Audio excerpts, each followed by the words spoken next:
I'm Popeye the Sailor Man. I'm Popeye the Sailor Man.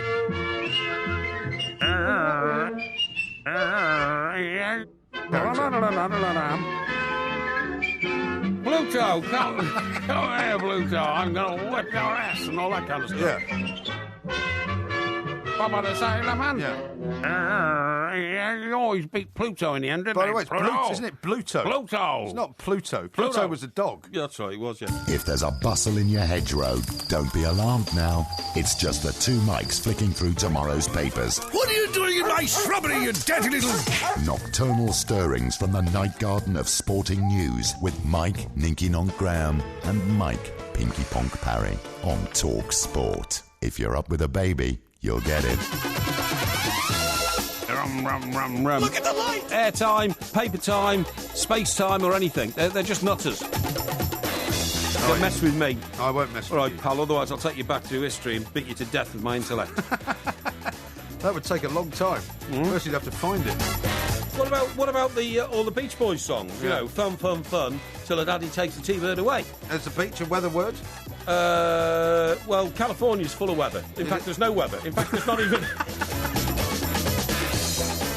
This is Talk Sport. We are the two Mikes, and it's time, of course, to say a very good morning to not only the last show of the week, the last show for a little while I take a little rest and recuperation time on holiday, to Mr. Mike Porky Parry. Very good morning to you, Mr. Parry. A very good morning, Mike. And may I wish you ahead of your transatlantic journey that you have a very happy holiday. Very kind. That your two boys go with you, have a very happy holiday, and your Very partner kind. in life and the mother of your children, and that your dog doesn't feel too abandoned and neglected wherever it's going, you know what I mean? No, he's very happily ensconced, actually. Yeah, I spent most of the day transporting him from one part of the country to another. Okay. So he's very pleased. Okay, well, that's all good stuff. Yeah. And don't feel any guilt or shame that you're abandoning the audience No. for 2 weeks whilst, I don't, you know... I don't feel guilt. I don't go on holidays. As I said to you in a... Well, I don't know why you don't go on holidays. It would do you the world of good if you went on a holiday. It would do you the absolute world of good. I said to people in the tweet today, and you sort of picked it up and started, making light of it again.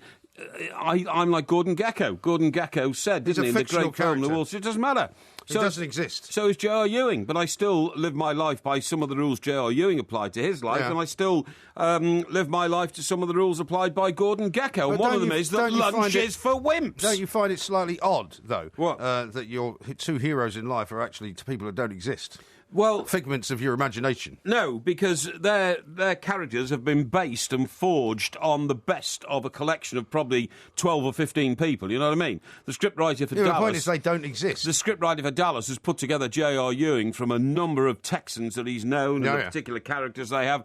Gordon Gekko has put together from a collection of people the scriptwriter would have known who actually existed on Wall Street. And, for instance, another person who you say doesn't exist, but who I say I sort of mould my life on because of his principles of standing up for himself, standing up for his girlfriend, making sure that nobody kicks sand in his face, is Popeye. Popeye. Which I... Not only a fictional character, but a cartoon fictional character. Well, I don't care. So your three heroes in life are Popeye, J.R. Ewing and Gordon Gekko. Well, they're three of my heroes, but, they're not the only heroes, are they? They're people who I think exhibit the sorts of human characteristics and the willpower and the determination in life that I believe I possess myself. I see. Don't you worry, though, that you are modelling yourself on people who, one, didn't really exist, and who, two, didn't have great lives. I mean, J.R. Ewing ended up, dying off, didn't he? He got shot by somebody. He survived that. He survived, but he died off in the end. Yeah, but he was a multi-millionaire, if not billionaire. Gordon Gekko ended up in prison. Yeah, but you see, that was the risk that he took. I don't know what ended up. I don't know how Popeye ended up, but I'm sure it wasn't pretty. Well, I think some of the characters as Popeye showed always defended his girlfriend, Olive Oil, wasn't it? Was it Olive Oil? Oh, it was Olive Oil, yeah. Olive Oil.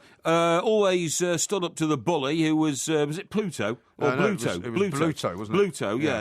Really ugly, bearded, fat-mouthed, Well, he looked a bit more like you, really. He did look a bit like me, actually, but I mean, that was only by coincidence. And he was a sailor man, Popeye the Sailor Man. Yeah, he was. My father was a Royal Naval hero, you can see the connection. Yeah. And there we are. The problem So I'm having... I don't find it odd at all. And in fact, I find that, you making light of these things is another attempt to undermine the principles of my life, which you don't possess. Well, no, I have got a great many principles. Sloth, inefficiency, one of the idleness. One of the things, for example, that you pointed ability out... to cheat, drunkenness, those are all the characteristics of your life. You're just projecting, aren't you? What? You're projecting. The ability to cheat. You've cheated people all your life. No. Bladderation is one of your specialities. No. And whenever you accuse me of something, it's inevitably something that you're guilty of Who was yourself. the last person I cheated? Who was the last person you cheated? Me, probably. No, rubbish. When you cheated at one of the quizzes. Rubbish. No, I don't cheat. I'm an extremely honourable man. If something's gone wrong, it's my fault. When you answered the questions on the psychopath quiz, yes. You more or less admitted that you cheated. No, I didn't. Yeah, you did. No, I didn't. Of course you did. What psychopath quiz? The psychopath quiz we did the other day. Did we? Psychopath? Oh, I see. Yeah, sorry. Yeah. No, I thought... psychopath quiz? It wasn't the weekly quiz. That was a quiz we did in the last show. Yes, we did the psychopath quiz the other day. I didn't cheat. No, but you admitted to cheating. I didn't admit to cheating. What happened was, to try and dissipate the shame that you were clearly going to feel, the question was... No, see, again, projection. Hang on. I don't feel shame. Hang on. You feel shame. The question was... Do you think it's all right to cheat on your partner if you know you're not going to get caught? Yeah. To which you said yes. Yeah, I knew you would say yes because you've actually experienced that several times. Well, see, you're therefore cheating if you're not giving the honest answer. But if you're not giving an honest answer, you're cheating. I better pretend that's normal behaviour for people of our generation. So you're saying that you didn't give a straight answer on the psychopath quiz? I gave a very straight answer. I also infused it and weighed and balanced it against other projective or So was it a true answer or not? Answers. Was it a true answer? It was a true answer. Right. So you wouldn't mind cheating then? You do cheat. Oh, but I've never done it. No, I've never done it. Well, you have actually. No. Anyway, let me move on to something else that you said. Right. When you were tweeting out earlier on today. Yes. You said the holidays were for the feeble-minded. Yes, that's right. Is that what you say to Alan Brazil when he goes on holiday?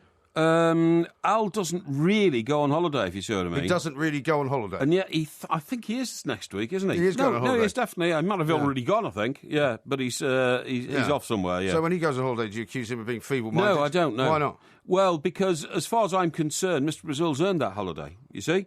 Because you've got to understand that he is, I suppose you could call him the motor that generates a lot of what happens here at Talk Sport, you see what I mean? Yeah. I can't put you in that same category, Mike. I see. And what about anybody else that takes a holiday at Talk Sport that you're frightened of?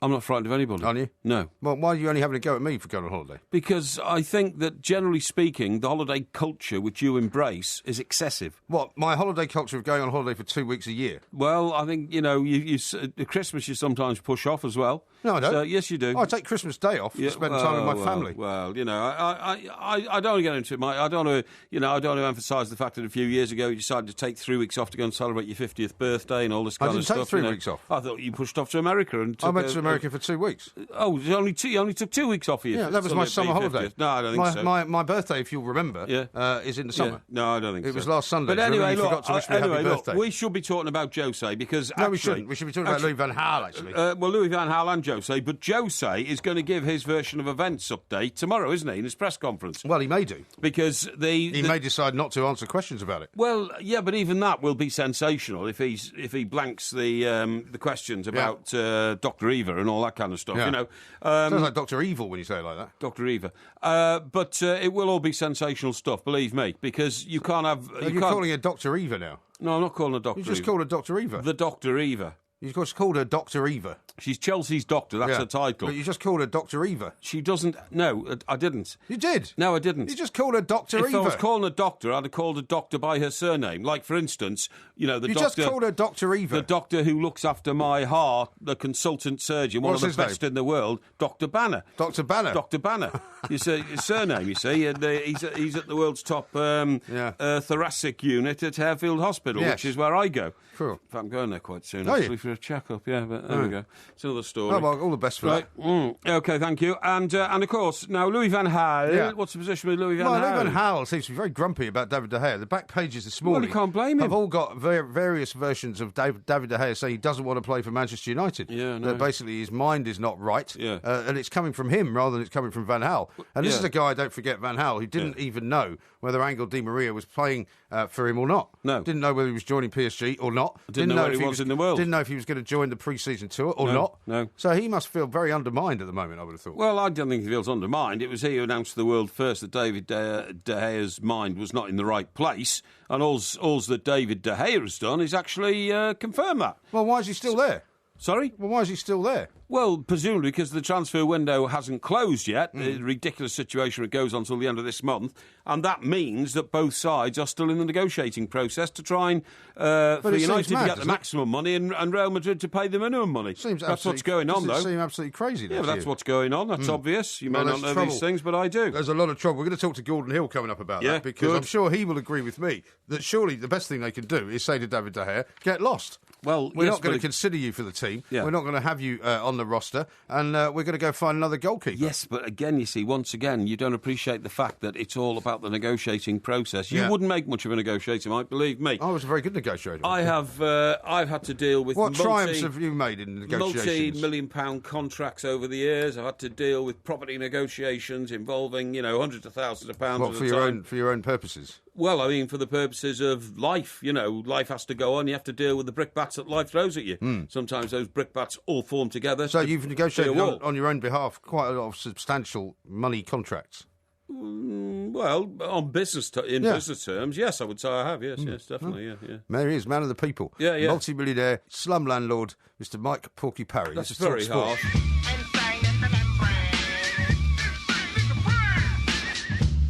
This is Talk Sport. We are the two Mikes. There will be a podcast coming out, of course, as ever. It is Porky Quiz Night tonight as well, and I haven't seen the questions that have been put together by the independent adjudicators. Oh, no, of course not. But it's on Westerns, which was the subject you chose a little bit earlier on. Yes. Lots and lots of tweets are coming in. You can tweet us, of course, at the two Mikes. And you can call us as well at 08717 22 3344. Calls cost 13 pence plus your normal charges. Here's one from Darren, who says, superb timing. Just finished the podcast, and I'm going to listen live while I update my CV and fire it off to my new boss. That sounds good. R. Stoddard says, doesn't Porky realise Gordon Gekko was the villain of Wall Street? Surely he should model himself after Charlie Sheen.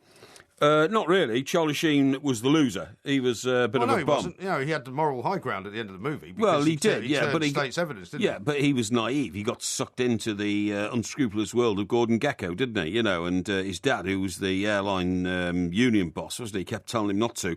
And all that kind of stuff, you know what I mean? Yeah, possibly so. But I didn't think Charlie Sheen came very well. He was a wimp, complete wimp. If he'd have held his nerve, nothing would have happened, So you think he should have continued to have the morals of an alley cat? No, morals of an alley cat, the sort of thing that you get up to, with your horrendous track record of relationships with women, which usually don't last very long, and when they do, are of a very casual nature. No. So what would you regard as not very long? Oh, a few weeks or something like that. A few weeks? Yeah. Do you know how long I was married for? Well, too long, according to your ex-wife. 15 years. Yeah, blimey, that's a long time, isn't it? What's the longest relationship you've ever had? Oh, probably about 10 minutes? No, about 4 or 5 years. 4 or 5 years? Yeah. That was with your teenage sweetheart? Yes, that's probably true. And that was about 50 years ago? No, it wasn't. No, it wasn't 50 years ago. Well, so I'm talking about, in this century.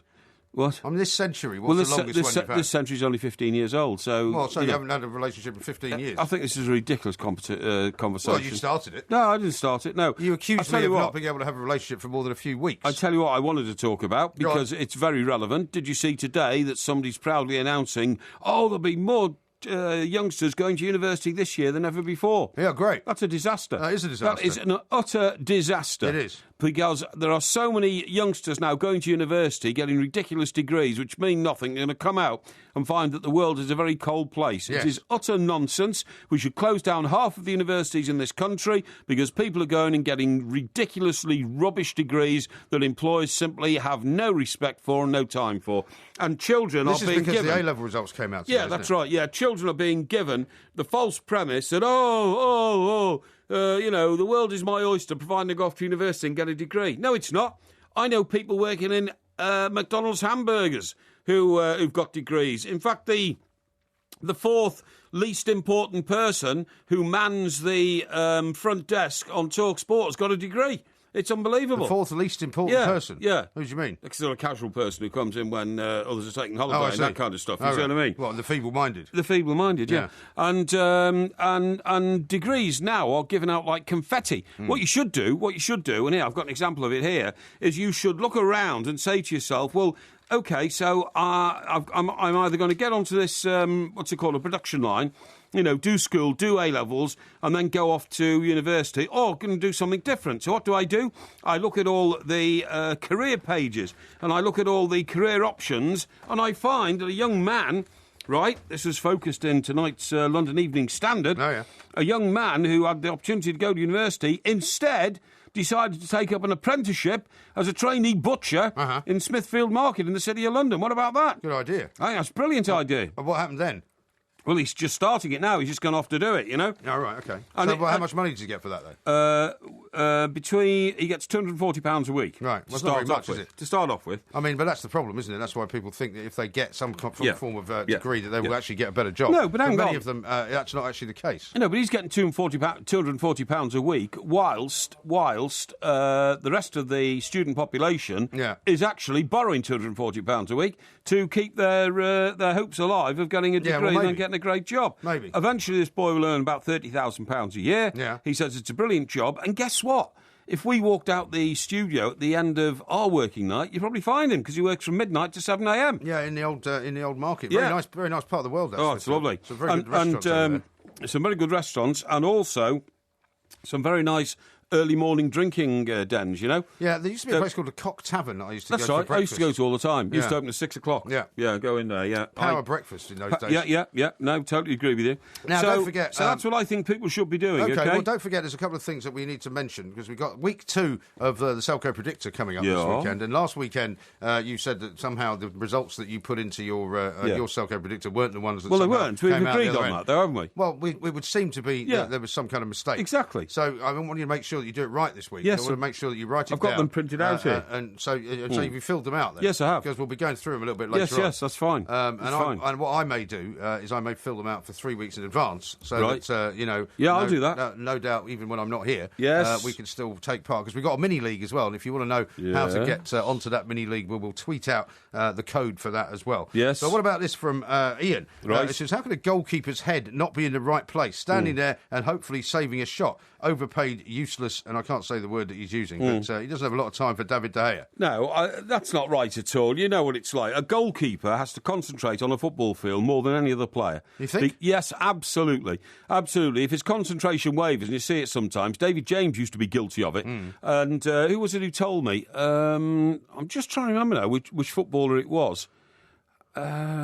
Anyway, I can't remember exactly who it was. It was a professional footballer who said to me, he said the best way, and David James, of course, has been in this very studio and co-presented shows and all that, so I'm sure he won't mind me telling this story, but the guy who was a striker said to me, David James, it was easy. He said, what you happened at a corner, what you did is you'd get up there, if you... were bustling around in the penalty area, and you'd say, "Hi, Dave, how you doing, mate?" Yeah, and it was easy to say, "How are the kids?" and all that, and you get engaged in conversation with him. Next minute, ball comes over from the corner, flash and bang, it's in the back of the net. So a goalkeeper has to. Well, look what happened to Peter Cech last weekend.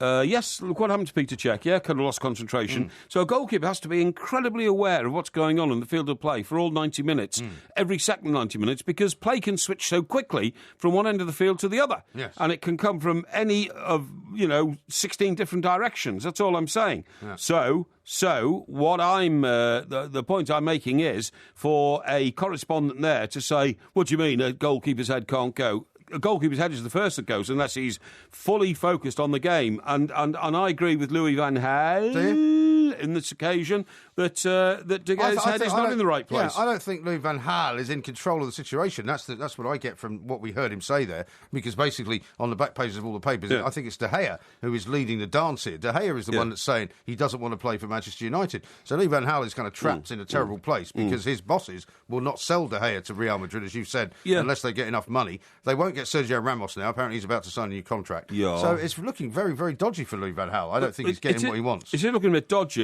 I wish, I don't know, wish, I'm not a Manchester United fan, but I think somebody should sit down with David De Gea and say, do you want to go or do you want to stay? and then David De Gea should make a statement saying, I want to stay at Manchester United and I'm now going to fight to get back in the team. Or he should say, I don't want to stay at Manchester United. My wish is to be transferred, hopefully, to Real Madrid, and then just get the move underway. Well, according to LVG, or Louis van Gaal, David De Gea has asked to be left out of the team. That's the situation. Yeah, well, it's a strange one, that. That can only mean, then, that he obviously wants to leave the club. Because exactly. They wouldn't, be issuing, words like that, would they? Statements like that. If De Gea had pledged himself to the team that employs him. Well, I was about to say, I was going to use a more flowery expression, to the cause, at Manchester United. But this is what I'm saying. Because, of course, that's what Louis van Gaal has made it. It is a cause. But this is why I'm saying it looks to me as though Van Gaal is not in charge of the situation, and that puts him in a very sticky spot. Yes. And it means that if they don't have De Gea, they'll need to get a better goalkeeper, won't they? Well, yes, they will. I mean, that's the obvious answer. And then, again, that's part of the old hedging game, isn't it? At what stage do you blink, and does he go? How much time are you left then to replace the most vital role in any football team, the goalkeeper? Exactly. Yeah, definitely. Yeah, it's all very tricky. Definitely. But we'll be talking to Gordon Hill about it coming up very, very shortly. Good, I'm glad. Don't forget, you can tweet us at the Two Mikes. You can text us at 81089. You can email us via the website talksport.com, and of course you can call us as well, 08717 223344. How much drink do you think you'll have on the plane to your hotel? Not very much, probably. To your holiday destination? Probably not very much. I think you'll have a lot. Because you live in this kind of bizarre fantasy world, you don't seem to understand that I travel with my family, okay? So I don't just get bladdered and carried off a plane, as you would normally do if you went somewhere. I have responsibilities to look after my 2 kids as we get off at the other end. So you won't be having a drink, then? I might have 1 or 2, but I won't be having very many. 1 or 2, don't give me that. Well, I won't be having very many. What you do is you give your kids the liquid kosh, don't you? You know, some Calpon or something like that. No. And then you sit there. Are you going to just go through the night and making a load of stuff up? No. I do not give them the liquid kosh. No. Okay. What do you give them then? I don't give them whatever they ask for. They usually drink probably a bit of orange juice. Yeah. They'll probably have some food. And yes, but on a plane, because they're young, your they're not boys. That young. Well, they're youngish. They will need some sleep, won't they? I wouldn't have thought so, no. Oh, really? No, they'll be watching movies most of the way, I should will they? Yeah. Oh, and have you got a movie machine for them, or does the aeroplane supply that? The aeroplane has a movie machine. Right, in the back of the seat in front? It has 30... well, it's a brand new plane, so I don't know where the screens are going to be. How do you know it's a brand new plane? Because it's a 777. What, you actually know the plane you're travelling on? Yes. No, you can't do that. Of course you do. How do you know that? Because I've already got the seat assignments. Oh, and really? You've already seen the plan for the inside of the plane. Oh, I see. And when was the last time you flew when the Wright brothers were going on? Yeah, it's sometime like that. How many decks are there on a 777? Oh, what? How many decks? Decks? I don't know. No, I mean, have they gone upstairs? I don't know. Well, what do you mean you don't know? I thought you'd seen the plan of the inside of the plane. I've seen the plan of where I'm sitting. Yeah. And so I know it's a 777. I didn't ask for whether there was any upstairs area. Well, is there or not? I don't know. Well, can't we have a look on our computers here and find out? Well, perhaps you could. Well, I might do, but I can't understand the new system on the computer, that's all, yeah. Well, I don't know the answer to that. Oh, OK. It's not like one of those flying fortresses, then? Flying Fortress? Yes. What, you mean from the 40s? No, you idiot. You know the new sort of super jumbo plane is a double-decker, isn't it? Is it? Yeah, and I think it might be called the 777. I'm not sure. Well, I don't think it's this one. OK, which airline is this? It's a holiday company. It's like a package holiday company. Oh, really? Yeah. Yeah, it doesn't sound all that good to me. No. Well, what would you know? You don't go on holiday. No, I don't know. It's for. I've seen the time, by the way. I think holidays can warp your mind. You've seen the time. Yeah, I've seen the time. I've seen the time. I can see the time. Don't you worry about it. Time is running out. The Santa time is running out for you. Yeah. You won't be here in 24 hours' time. No, okay? I'll be in Mexico. Yeah. Thank God for that. This is Talk Sport. Talk Sport on DAB Digital Radio and 1089 and 1053 AM. The enduring home of football. It's modern radio, only better. Talk Sport. Who conquered Europe in 82? Aston Villa, that's who. Who conquered Europe in 82? Aston Villa, that's who. Aston Villa, Aston Villa, Aston Now, there are some bad football songs that I've heard, but that has to rank as one of the worst football songs I think I've ever heard. Dreadful. Unfortunately, John, behind the glass, is an Aston Villa fan. Oh, is he? And even he's a bit embarrassed to be playing Yeah, that. well, I'd be embarrassed as well. I wouldn't even play that anymore if I was him, to be honest. Well, Z-Cars isn't exactly brilliant, is it? Yeah, but Z-Cars is iconic. It is brilliant. Well, if you say so. Yeah. Now, how about this from Ben? Yes. Who's texted into 81089. How utterly hilarious to hear Porky, who professes to be a Christian, having a go at UMG for daring to take Christmas Day off work as a holiday. Holy Day. Get it, Porky? Yes, holy day. You seem to have also forgotten, by the way, that we actually did a show on Christmas Day, you and I. Did we? When was that? And we did one, last Christmas. Oh, yeah, of course we did, yes. And we also did one on Christmas Eve. We certainly did, yes, that's right. You're accusing me of taking 2 weeks off at Christmas. It's completely erroneous. Yeah, well, I don't know where you're getting your information from. Well, it wasn't... I think your information device is playing up. No, it wasn't last year, it was the year before. Don't worry about that. Oh, okay. Right, very now, let's good. talk to Gordon Hill, because live tonight, it's a Friday night game. It's Aston Villa versus Manchester United. And there's an awful lot of intrigue around Louis van Gaal over the course of the last sort of week or so, particularly when it comes to David De Gea. Let's find out what Gordon makes of it all. Gordon, very good morning to you. Welcome to the show. Nice to be on, guys. Nice to be on. I've been hearing about the De Gea situation, and it becomes more baffling every day. I mean, I think with his contract, negotiations and him not wanting to play and Van Gaal's not playing him, it's coming to a head where are they going to sit down? Is he not going to sign? Is he going to wait till his contract runs out? Well, it's very odd, isn't it? I mean, you get the sense from Van Gaal, and we were listening earlier to his press conference, where he's basically very grumpy about the whole situation. He says that nothing has changed. He's not making him available because De Gea has hinted that he's not going to make himself available to play for the team. And headlines on the back page of this morning saying he won't play, leave me out, Louis, on the back page of the Express. Don't pick me on the back page of the Star. I mean, it's an extraordinary state of affairs. It seems as though Louis van Gaal is not really in control of it. Well, it doesn't. We were talking a couple of weeks ago about, a couple of other players that were exactly like that, Di Maria, and saying that he's handling it all wrong and everything else. And now all of a sudden we're sitting with the same situation, rearing its ugly head. I mean, number one is that he wants to go back to Real Madrid. Number two, do we want to get Ramos? Do we want to pay that extra money? And now what's happened is he's turning around and saying, and I quite understand him, when United go in for a player, guys, it's like they have to pay top dollar. But then when they come back and we sell in a player, we have to sell him at a cutthroat price. And the problem with the cutthroat prices is that we've done Di Maria and we got rid of him, but we lost £11 million on the deal. Right. And everybody's thinking, well, okay, United's an easy touch. And I think Van Gaal's sticking his heels in the ground. And I know Louis, and what he's doing is he's saying they're not going to get him for that money until they come up with something that's close to what we want. Now, De Gea is saying, well, I'm still playing, I'm still good enough, I'm still training, but you've got two other keepers that you've got in, and you're not even considering me. So now this rick between them, this rift is getting bigger and bigger. And eventually it's got to be sorted out, because otherwise you've got a great goalkeeper on the sidelines not going to be playing, and he's have to wait till the January transfer window to go. He's going to sit there unhappy, and Louis van Gaal is going to be biting his fingernails just in case his other two keepers don't do it for him. Do you know what I think, Gordon? What happens at this stage of the season, and I think this was part of the problem for Davy Moyes, is that when you're trying to balance and juggle all the balls in the transfer market window, I mean, particularly as there's reports tonight now that his pursuit of Thomas Muller is not going to be successful. Muller? Yeah. The fact that he's, he's stuck in treacle with De Gea, these things become terrible distractions. And then when all the mist clears after the window closes, people say, well, he was unsuccessful in working the transfer market the way he should have done. And it's bad for morale to start the season that way.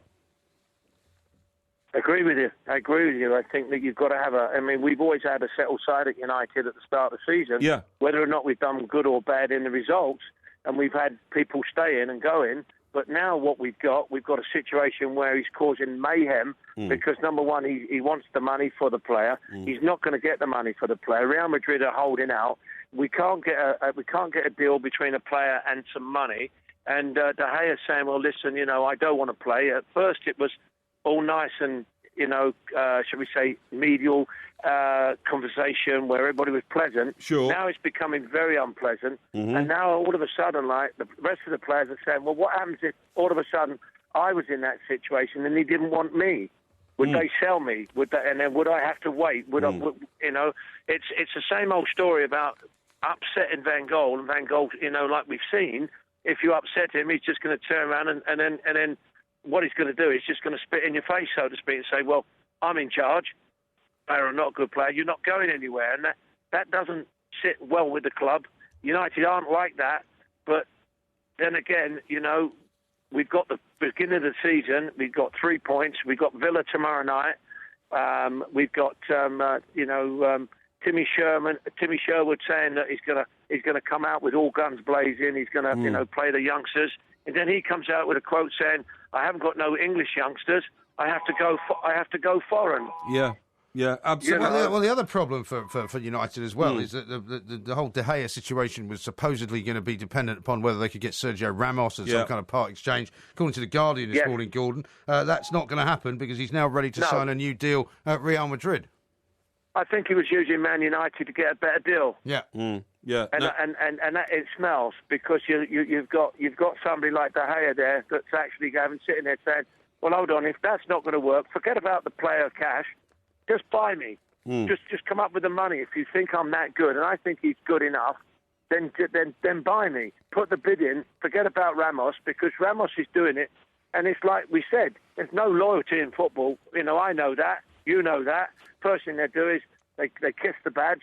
Next thing they do, they're sold. Yeah, right. But don't they need to get a new goalkeeper then, if this is the situation? Because, De Gea, whether it's true or not, what John Terry said about Peter Cech being worth 10 or maybe 15 points to Arsenal, although I didn't start out that way last weekend, aren't they going to say that De Gea probably was worth about 10 or 12 points to Man United last season? I'd give him 15, Mike. I'd give 15, 18 points to De Gea. I think last year, if we hadn't got those points, we wouldn't have finished 4th or 5th. But then they say you're paying him a lot of money to be a goalkeeper. You're paying Rooney a lot of money to be a striker. You paid a lot of money to Di Maria to do nothing. And now you get rid of him and lose 11 million. Football's the only game that I know where we can be in there. 1 minute you're worth 50 million, and the next minute you lose a fortune on players. And I don't know how clubs can survive by doing that. It fascinates me because not only are we losing the talent in De Gea because he's a fabulous goalkeeper, but all of a sudden, if we don't get results and it comes down to the keeper. And I tell you what, Louis got a very, very big problem on his shoulders. Yeah, and also, Gordon, I think that managers now have to realise that the balance of power between clubs and players has shifted dramatically over the last 2 or 3 years. The amount of money now that players are being paid and having strong agents, like Raheem Sterling's agent, not frightened to speak up against a mighty institution like Liverpool, it means the balance of power has shifted and managers have to make allowances for that now. I totally agree with you. I cannot agree with you more, Mike. The power don't agree with him. shifted Don't to agree the with him player. too much, Gordon, because it will go to his head.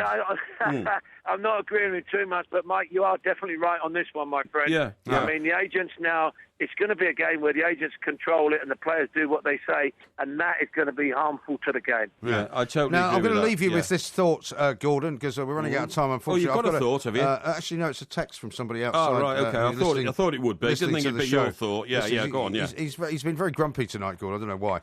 Darryl, who's now in Bournemouth, he says, Gordon Hill grew up in Leighton's Lane in Sunbury-on-Thames, where I did. He came back once in the mid-70s, and I remember being very starstruck as a young boy. So he just wanted to say hello.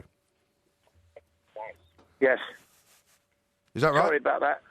Yeah, I was born, Sunbury-on-Thames. I don't know the kid, and I don't owe him that $5.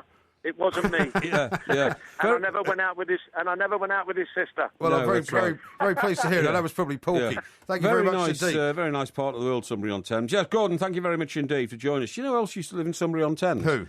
You know the chap who was in charge of the miners' union when... Not Scargill. Not Scargill, no, his predecessor. McGarkey? No, this man was, he looked like... Len somebody. No. He looked like he'd been hewn out of a coalface. Yeah. And he was in charge of the miners Yeah. when they took on Ted Heath and beat them all those years ago. I think I know the guy you mean. Yeah, sure it wasn't Len somebody. No, it wasn't Len. Like no. Len Murray or somebody like that. No, it wasn't. No, Len Murray was in charge of the TUC. TUC, wasn't he? Yeah. No, I wish I'd get his name in my head, but I can see the man's face now. And in fact, I used to interview him in those days because he took his miners out on strike. The Heath government fell. Labour came back into power, and then they had a real power, unlike Scargill, who destroyed the union by striking at the wrong time. Joe, his name was Joe. Oh, Joe Gormley. Joe Gormley. We've got it between us. That's brilliant. That's like a jigsaw. Well done. We put it together. It's like a jigsaw with a lot of missing parts. Like mental jigsaw. Joe Gormley. All right, calm down. And he lived in Sunbury-on-Thames. Yeah, all right. I went to see him there. Marvellous. It's fantastic. It is fantastic. In the shadow of the M3. This is the kind of level we're at in this show. We have made ourselves very happy indeed to remember somebody's name. That's right. This is just for a bit longer. Yeah, absolutely. Takes you back, doesn't it? It does. Now, the reason we... hang on. Well, let's listen to it for a bit longer. Oh, all right. OK. All right, ready? You want to, yeah? Amazing. I'm so glad that stuff gets archived, because sometimes you forget some of the things that we've done. But the reason we're playing that is that two members of the Monkees, Mickey DeLenz and Peter Tork, are coming here on tour. Are they? They're playing two venues, Hammersmith in London, Hammersmith, what is that, the Odeon? No, Hammersmith Apollo. Hammersmith Apollo, yeah. And then they're playing somewhere... It used to be called the Odeon, didn't it? Yeah, that's right, it did. And the Moseley Folk Festival, which is in Birmingham. Oh, right. And the thing is, there's only the two of them. David Jones is no longer with us, is he? David Jones is along. He died 3 years ago, unfortunately. Little boy, little bloke who was going to be a jockey, wasn't, went over to America, made his name as the lead singer of the Monkees. And the other guy, who is Naismith, Mike Naismith. Naismith, yeah. You know, his mother invented Tipex. That's right, yeah. Oddly enough. So he was a multi-millionaire even before they started. So he didn't really need He was the one that wore the sort of bobble hat, wasn't he? Yeah, that's right. Yeah, that's right. He was very talented, actually.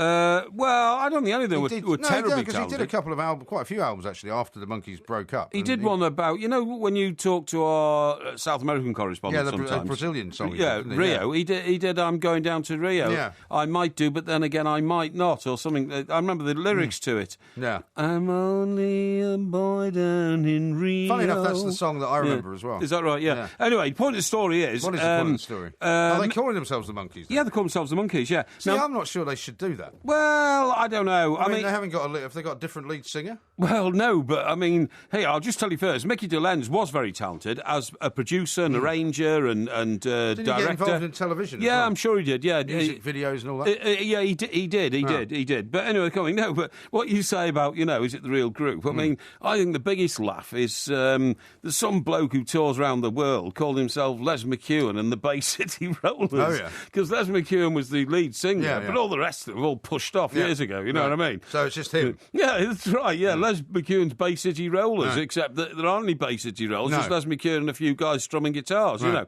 Of course, as long as they're wearing the tartan trousers, I suppose it's all right. Well, I suppose they'll be wearing the tartan trousers at the age of about 60 or something like that. But the biggest laugh about the Bay City Rollers was when they, because they were the original boy band, weren't they? And like some music producer got hold of them, and their manager was very famous, wasn't he? He was a Scotsman as well, whatever his name was. Yeah. And after about 3 records, it suddenly revealed, well, actually, they don't actually play any musical instruments. No. And no, they don't actually sing or anything like that. And on one occasion, they had the temerity to ask the producer of a record if they could stop sitting outside the studio and come in and do and contribute something to a record, didn't they? And he didn't fancy that. But the Monkees, I mean, I remember watching the Monkees as a kid. I thought they were great. I thought it was a great show. I thought they were great. But the thing is, what nobody understood about the Monkees, Mike, is it was a TV show, right? Yeah, it was. And so the reason the Monkees broke up wasn't because they suddenly became an unpopular group. Yeah. They just didn't commission a second set of the TV show because not many people were watching it. Did they not do more than one series then? They did 2 series, I think, but they never commissioned a third. Oh, okay. And the other thing is, they, again, it happens to all musicians, they got over-ambitious. When they started on a very high budget, this TV series, the guys who owned them, and owned the whole product, went to see people like Neil Diamond and said, could you write a song for the... Yeah, sure, no problem at all. Because he wrote Daydream Believer, didn't he? Exactly, that's what I'm saying. But then these guys said, oh, no, we don't want anybody writing our songs anymore, we'll write our own.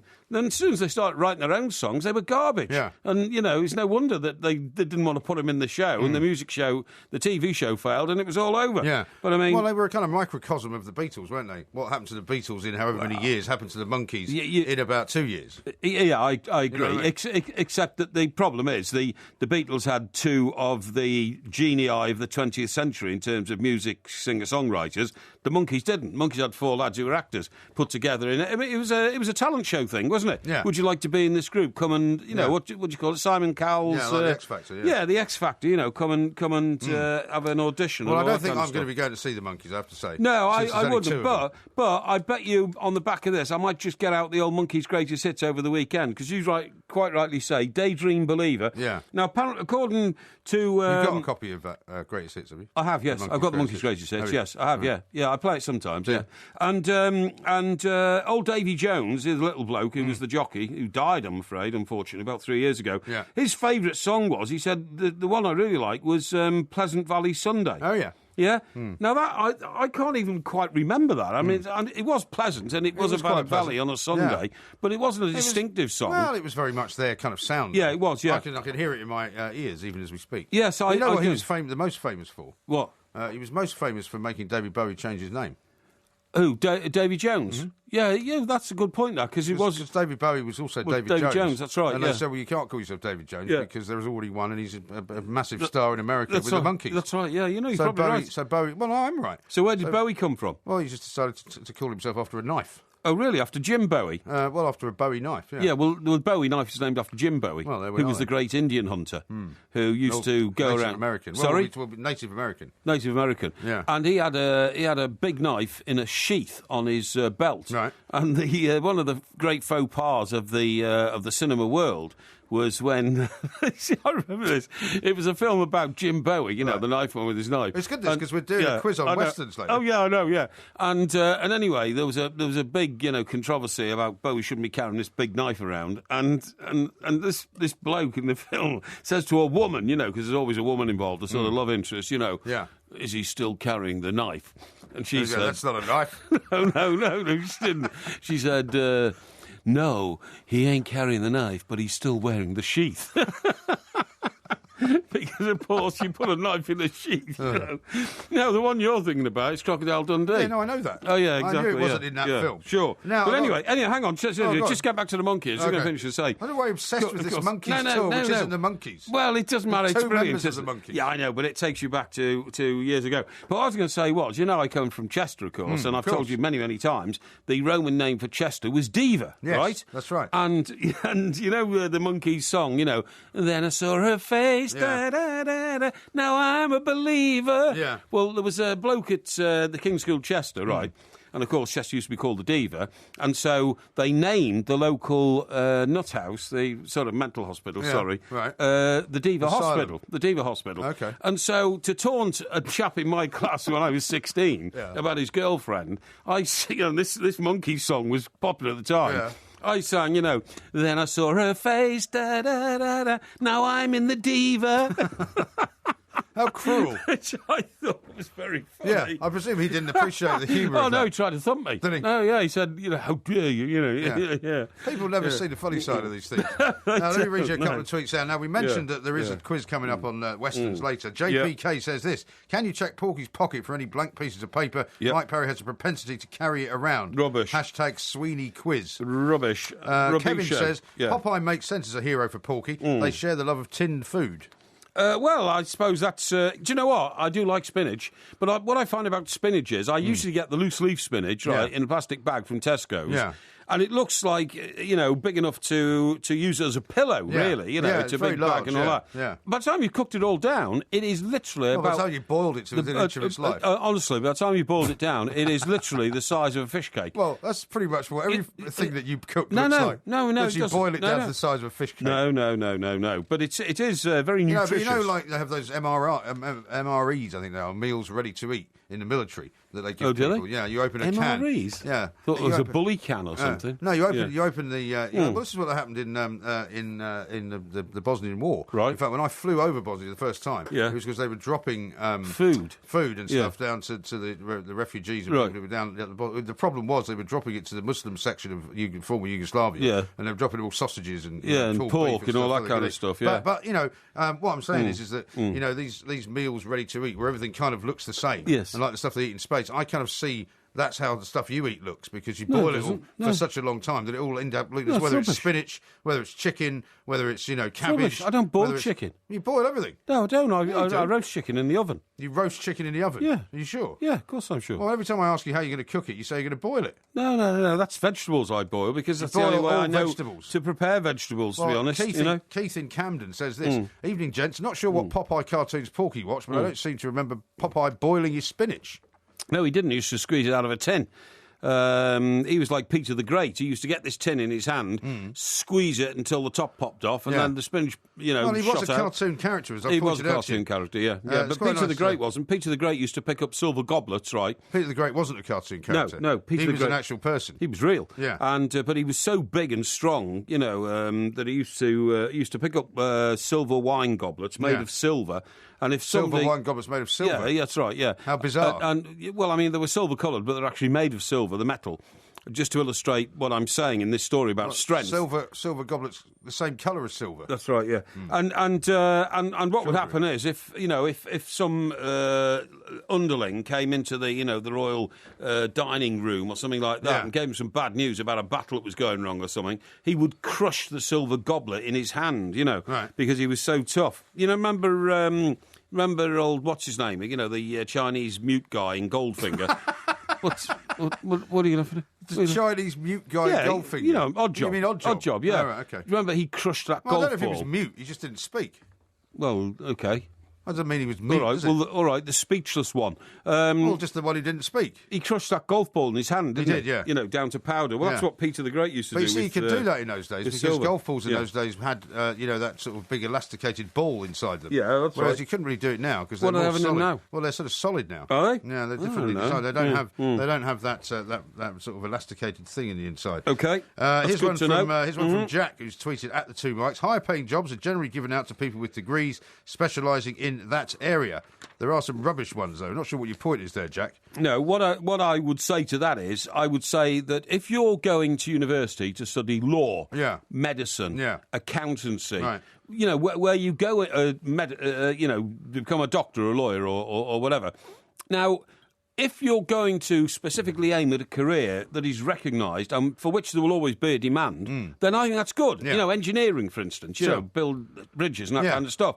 But if you go and do something like geography, if you go and do something like media studies, if you go and do something like the history of art, you're just taking your life in your hands, because you come out and people say, well, there's no demand for that. Yeah. There is no demand for a history degree these days. Yeah, but I mean, there are people, and it may well be a sort of notion which is long past now, because more people than ever are going. But there was a moment where people would say, actually, it's quite a good idea to go to university because it'll broaden your mind. You don't necessarily have to train for something. It doesn't have to be vocational. You can actually just learn about life. Yeah, I think that's a bit of a luxury now.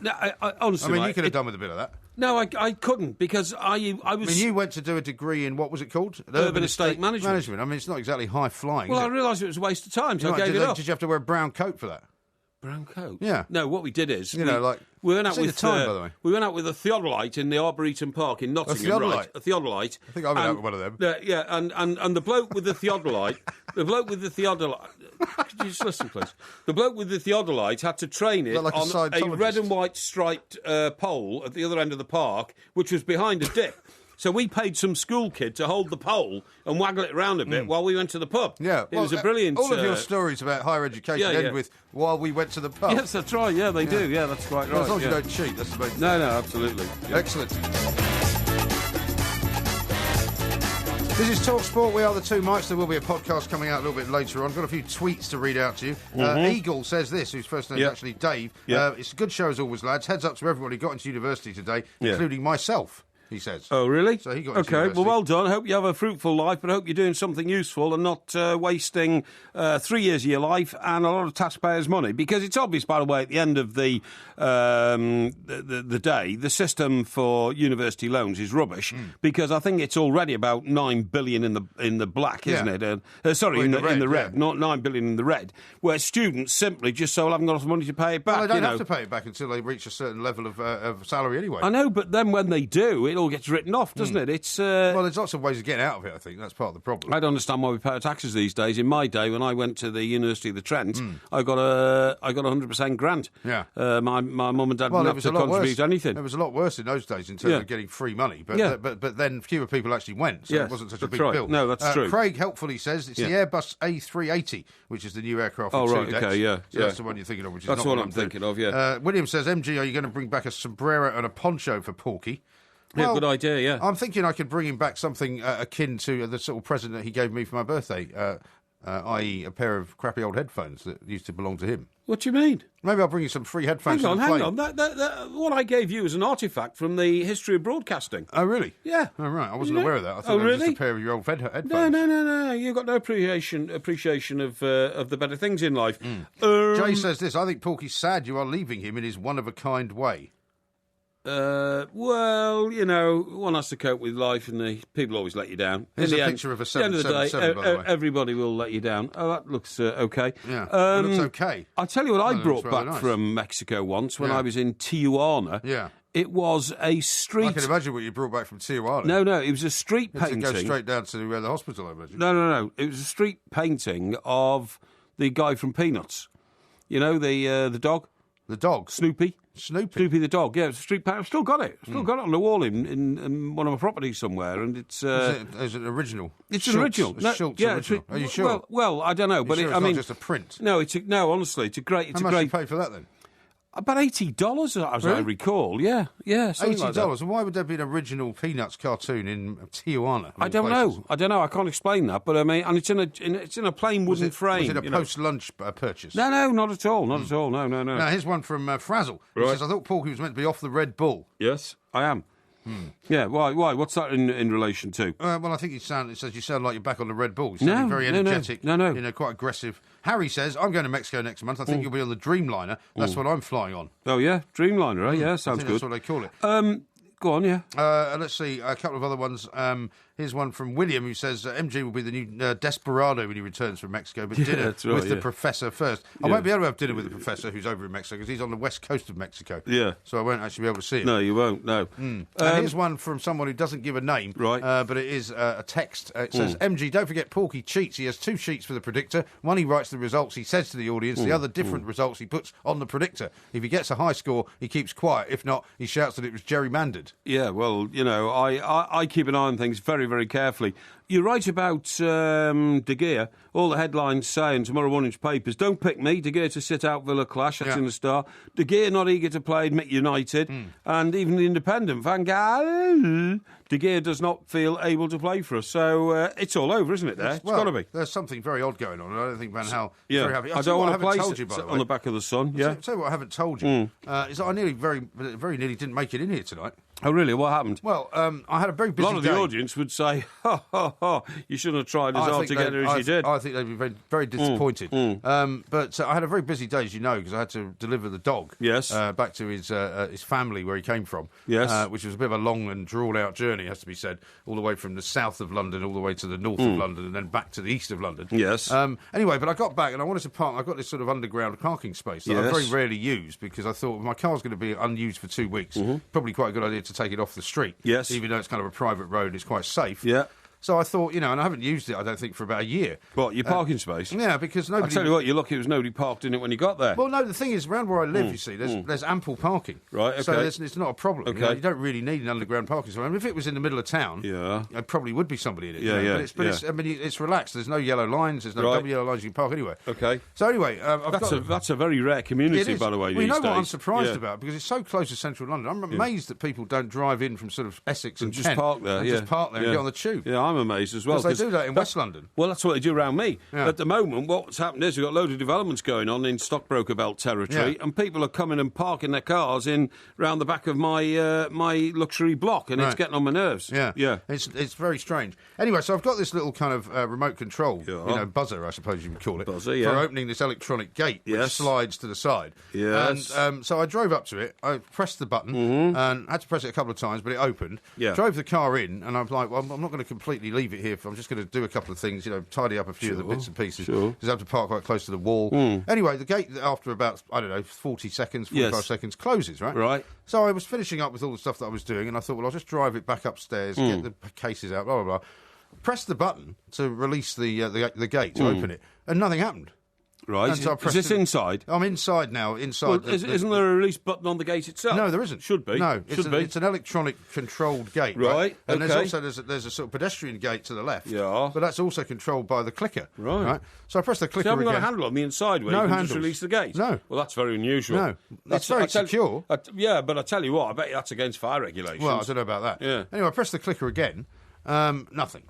Pressed it again. Nothing. I mean, I must have pressed it for about 5-10 minutes. Well, didn't you realise the clicker wasn't working after the first 15 Well, times? yeah, but I thought maybe it's, I then held it down by where the beam looked as if it was. I held it on the other side. I mean, I was doing all that. Yeah. And I thought to myself, it's entirely possible the battery on this thing is completely dead. Yeah, well, we hadn't used it for a year. But then it dawned on me that actually I didn't know anybody who was living in the building that also had access to this place. There's no other cars down there. Right. And I thought I could other cars at all? No, it's only about 4 spaces. I mean, I see. Right, it's one of these quite small. Yeah, it goes all. There's 4 spaces every sort of so often along the road. Yeah, I see. Yeah. And I thought I could be stuck here all night. Yeah, well, that could be the case because I might have to end up calling the fire brigade. Yeah.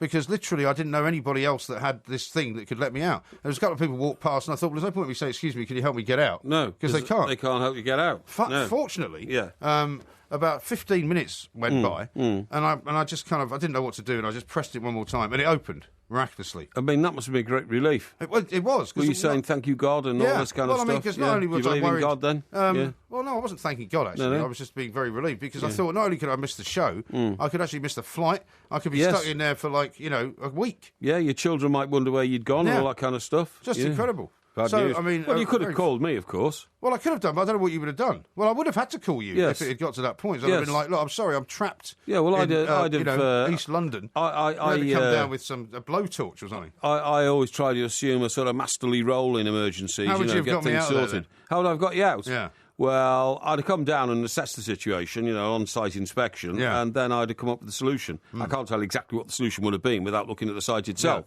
but I'd have sorted something out. I'd have gone and found the old release button or something. Because also they're quite big gates, and you couldn't even crash through them. I thought about that. I thought, I wonder if I could crash out of this? Yeah. Do you know what? We had a mate years ago, worked on the Daily Mail, and he once tried to crash through what he did is he parked in an underground car park where he wasn't supposed to park, right? Yeah. And he drove into it because the roller door was up, right? Yeah. And then hours later, when he'd finished work, he came out. They put it down, right. And tried to crash through it. He did. And he wrecked his car. Well, because those things are impossible to go through. He got so frustrated. He drove at it, hoping that by knocking it, it would roll back up. And at first he hit it gently, then a bit hard. Then he tried to drive through it. He smashed his car up. I mean, I remember seeing the wreckage of the car afterwards. I'm not surprised. Yeah, well, bloody idiot. Absolutely incredible. Yeah, absolutely incredible. Loads more coming up. Coming up in a very, very short order. We're going to be speaking to a physicist and author. Yeah. You'll be pleased about it. Mr. Luis Del Monte, who knows an awful lot about artificial intelligence. He says that computers are becoming so advanced now that they're a threat to mankind. Well, robots are going to take over the world eventually. Well, that's what he's talking about. Because they will develop their own intelligence. Hang on, we haven't got time now. No, we need to pay tribute some stage during the show to Blakey. Well, why don't we do that next? I hate you. What's his name? Butler. I hate you, Butler. I hate you, what's his name? That wouldn't have worked so well, really. Probably do, actually. That's quite right, yeah. That's what it's now famous for. It is famous for that, indeed, but it was on the buses, and it was great to see. Reg Varney was the lead actor, wasn't he, in that? Yes, he was. And the guy who was his mate with the big teeth, who was on, he was the... Jack, wasn't he? Bus conductor, Jack. Yeah. I think he co-wrote the series as well. Did he? These people are very deceptive. I think Stephen Lewis, the Blakey, the man who sadly has passed away, age 88, long life. I think he also had a pretty active career as a writer and director as well. Yeah. For other productions, Right. He was also in Last of the Summer Wine as well. He was. Towards the later part of his life after On the Buses, but. These people are so iconic, aren't they? You pick up one role like that and you make it your own, and then forever you are that role, aren't you? Yeah. For me, for instance, John Cleese will always be Basil Fawlty. Yeah. Don't care what he did in Monty Python's or all the films and all that. He'll always be Basil Fawlty. Yeah.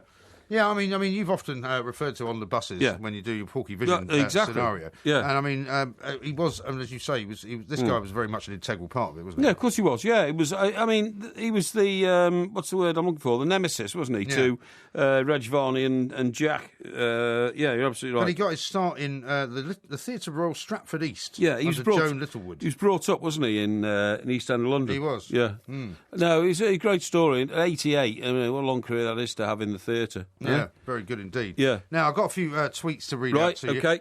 Here's one from David. This is interesting. He says, when the Monkees played the Empire Pool Wembley in 1967, they were supported by Jimi Hendrix. Really? Which is quite extraordinary. It's amazing, isn't it? Yeah. Here's one from Jennifer who says, a silver goblet made of silver.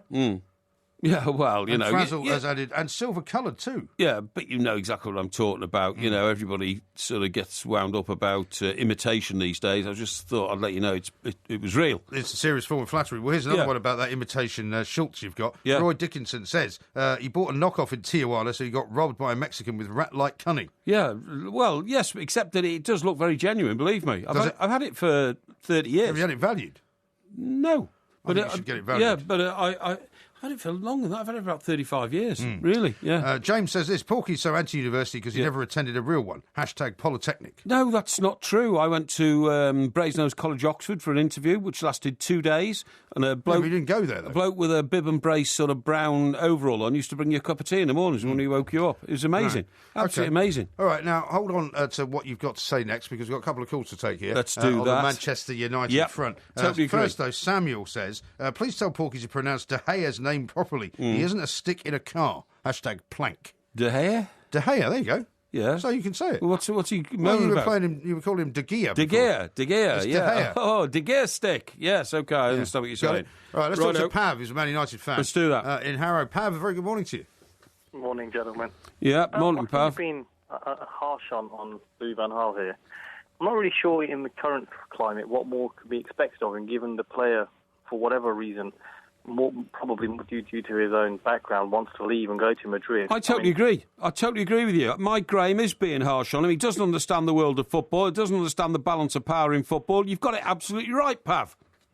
Well, would you allow me to, since he's attacked me, perhaps you might allow me to actually answer the question? Well, if you feel you can summon the intelligence against Pav, who we know is a highly intelligent man. See if you can concentrate on what I say and remember it for more than 30 seconds. Pav, here's what I think. I don't think Louis van Gaal enjoys being in a situation where he's not in control. I think he expects to be in control, and that's why he's very grumpy about it. I'm not saying that necessarily he can do anything about it, but it tells you that he is not the man pulling the strings at Manchester United. He's not even the second man pulling the strings, or the third man, because basically he's being dictated to by the players and also being dictated to by those above him. So, in a way, he's just a kind of caretaker. Isn't that the situation with most managers? The obvious comparison comes with Ferguson and Ronaldo. Ferguson may not have publicly come out with the same emotion, but you could see the disappointment in the following season etched on his face when he basically said Ronaldo's gone and I've had to sell him, etc. That's just the fait accompli of management at the moment.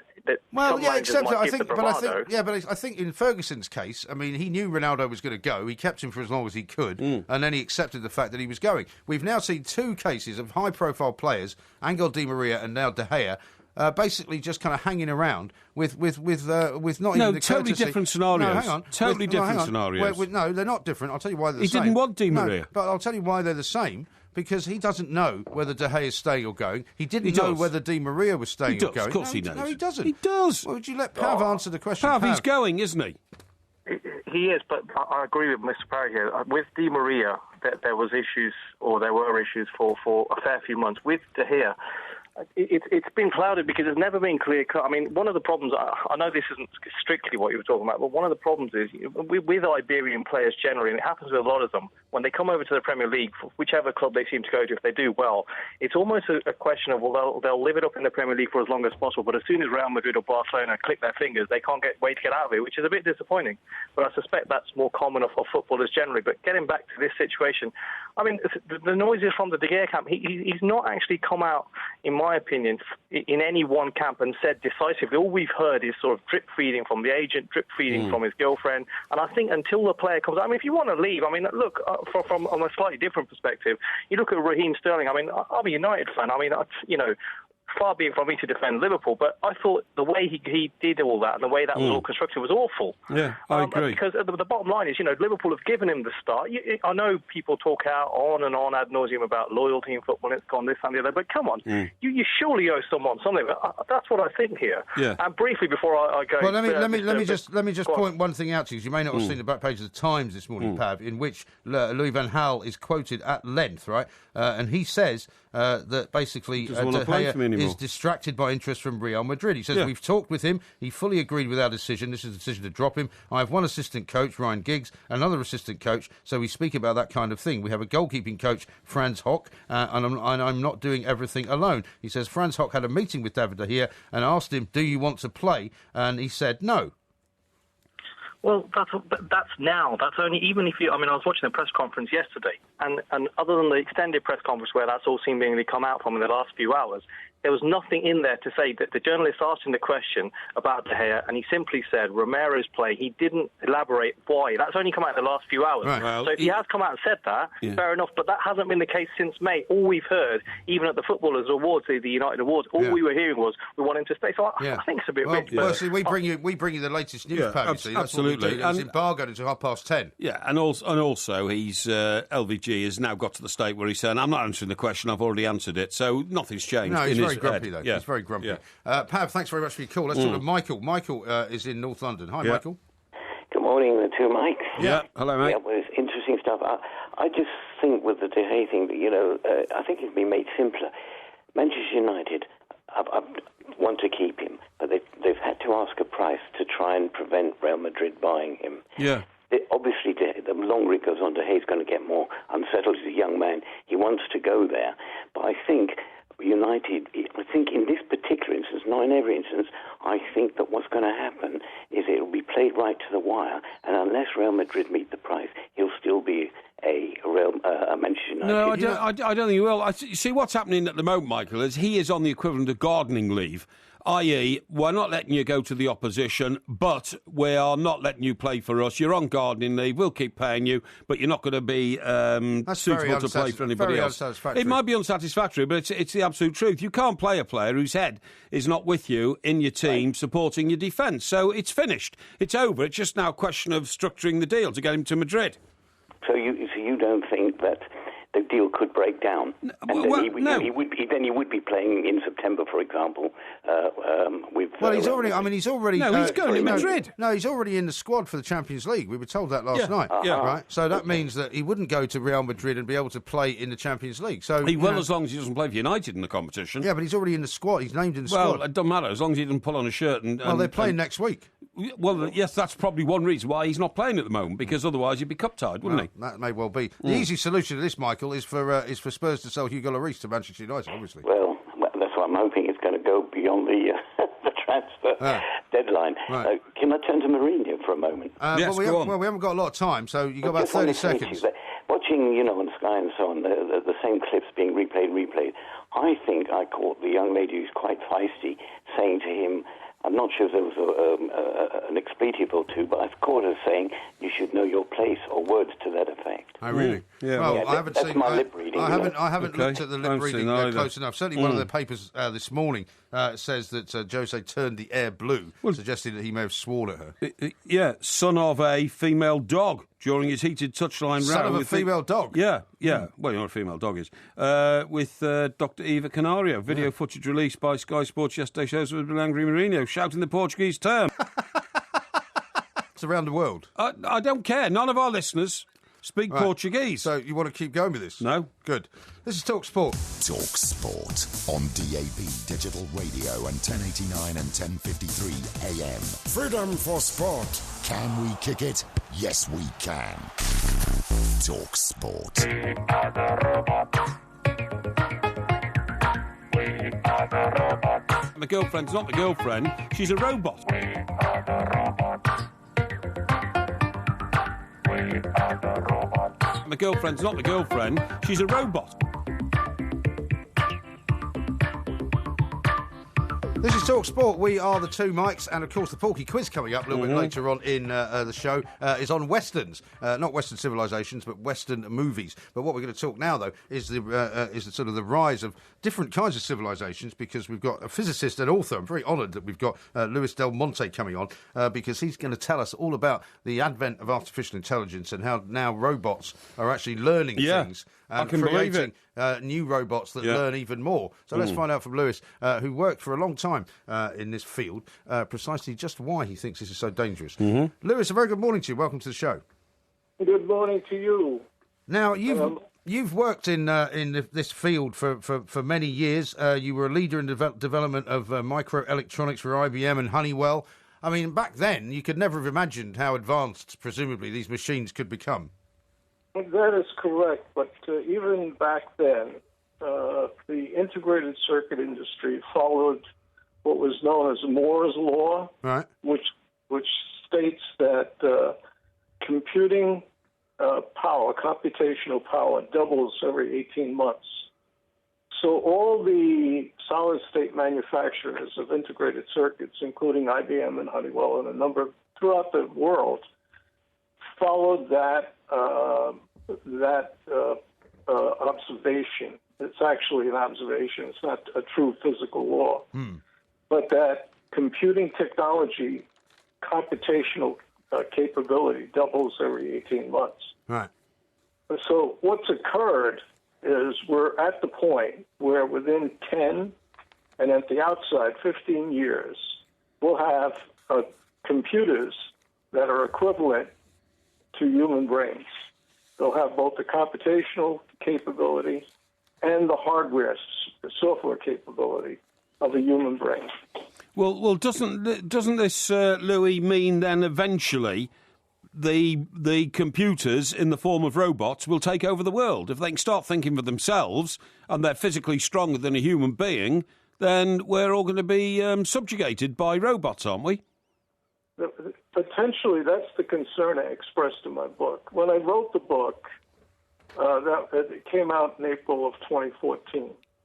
Initially, it was viewed as being somewhat of an alarmist. Within a week, Stephen Hawking came out in The Independent, and he gave exactly the same message.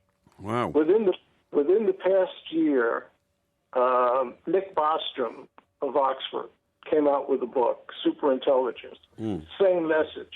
The message is that if we don't have legislation and controls on artificial intelligence, it will eventually equal and then exceed our intelligence. And when it exceeds our intelligence and it looks at the human race and says, well, you know, I'm surrounded by beings that are reactive, unpredictable, wage war, have enough weapons, nuclear weapons, to wipe out the world twice over. Do I really want them around? Yeah. I wonder, Luis, whether this is already going on, though. I mean, you talk about maybe regulating and being very careful about the usage of this kind of technology. I mean, who's developing it, I suppose, would be the question, and who is making the most use of it? Well, who's safeguarding it as well? Well, yeah, but who's developing it, first of all? Right now, first off, one of the big developers is Google. And that's where the vice president, the director of engineering, is Ray Kurzweil, one of the leaders in the field of AI. But AI is being developed as far as smart agents are concerned, which is not general AI. It's not the equivalent of the human brain, but it's like an expert in a specific field. That's being developed throughout many companies. So, for example, on your smartphone, you have a chess program. That chess program will play chess like an expert. So you might win at the first level, you might win some of the games at the second level, but somewhere around the fourth or fifth level, you won't win any of the games unless you're an expert. Yeah. Go on. So basically, it's being developed broadly. There's a broad commercial base, and in particular, the military is adopting it.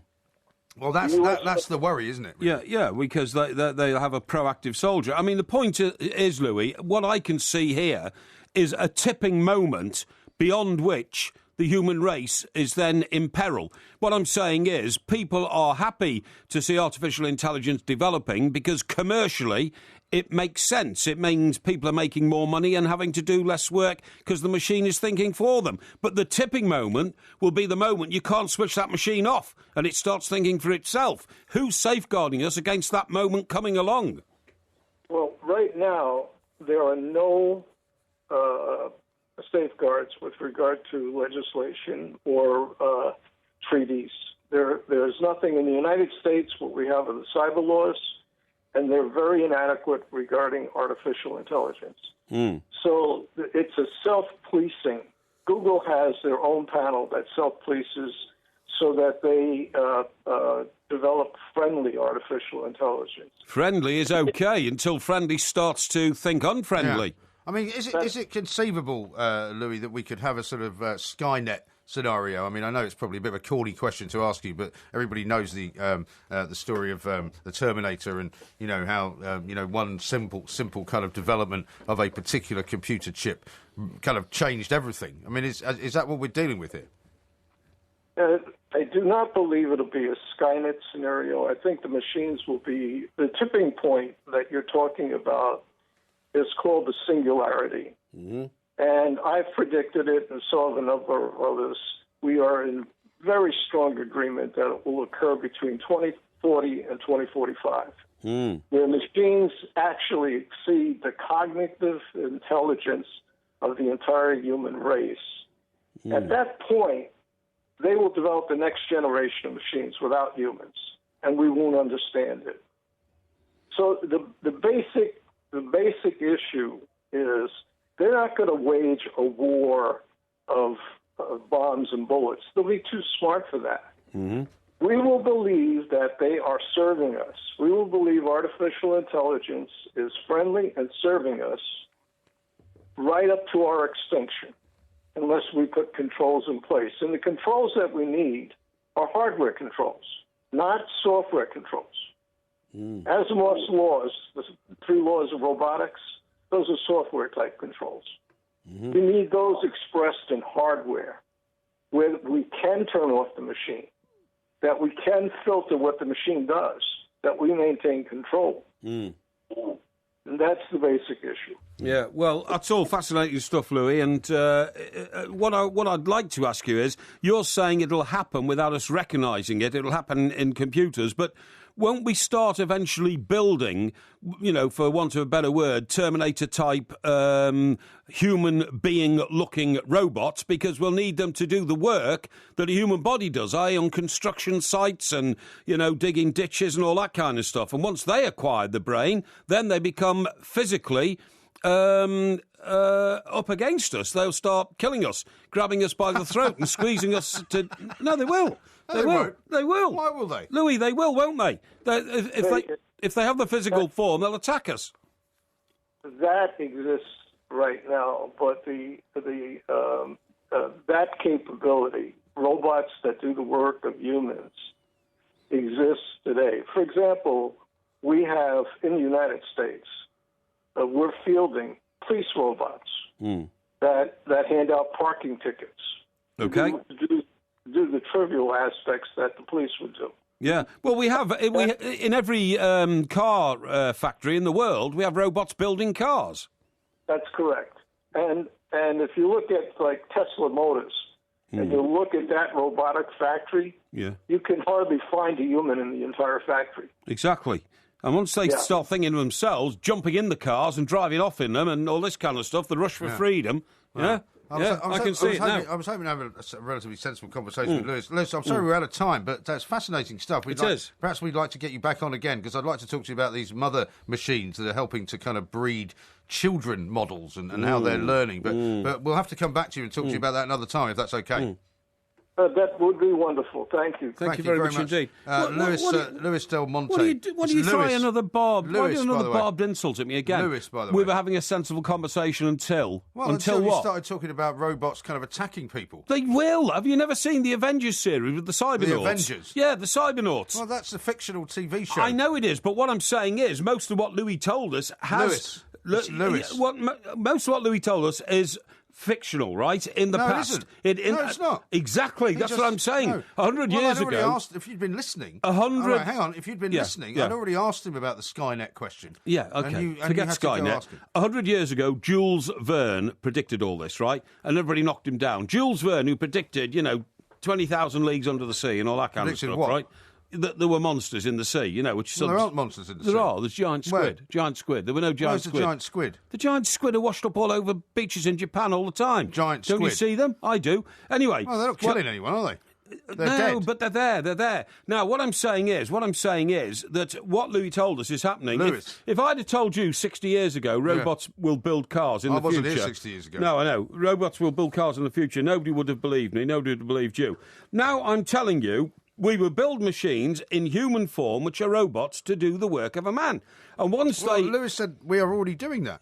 No, we're not, because I don't see them walking around. You don't see them walking around. No, you can send them shopping. You'll soon have domestic... They don't have to be in human form, though. You soon have domestic staff in your house, right? Instead of me having a housekeeper... I haven't got domestic staff in my house. Instead of me having a housekeeper, I will literally have a robot made of aluminium, and I can send the robot anywhere to go and get me a couple of bottles of wine or something like that.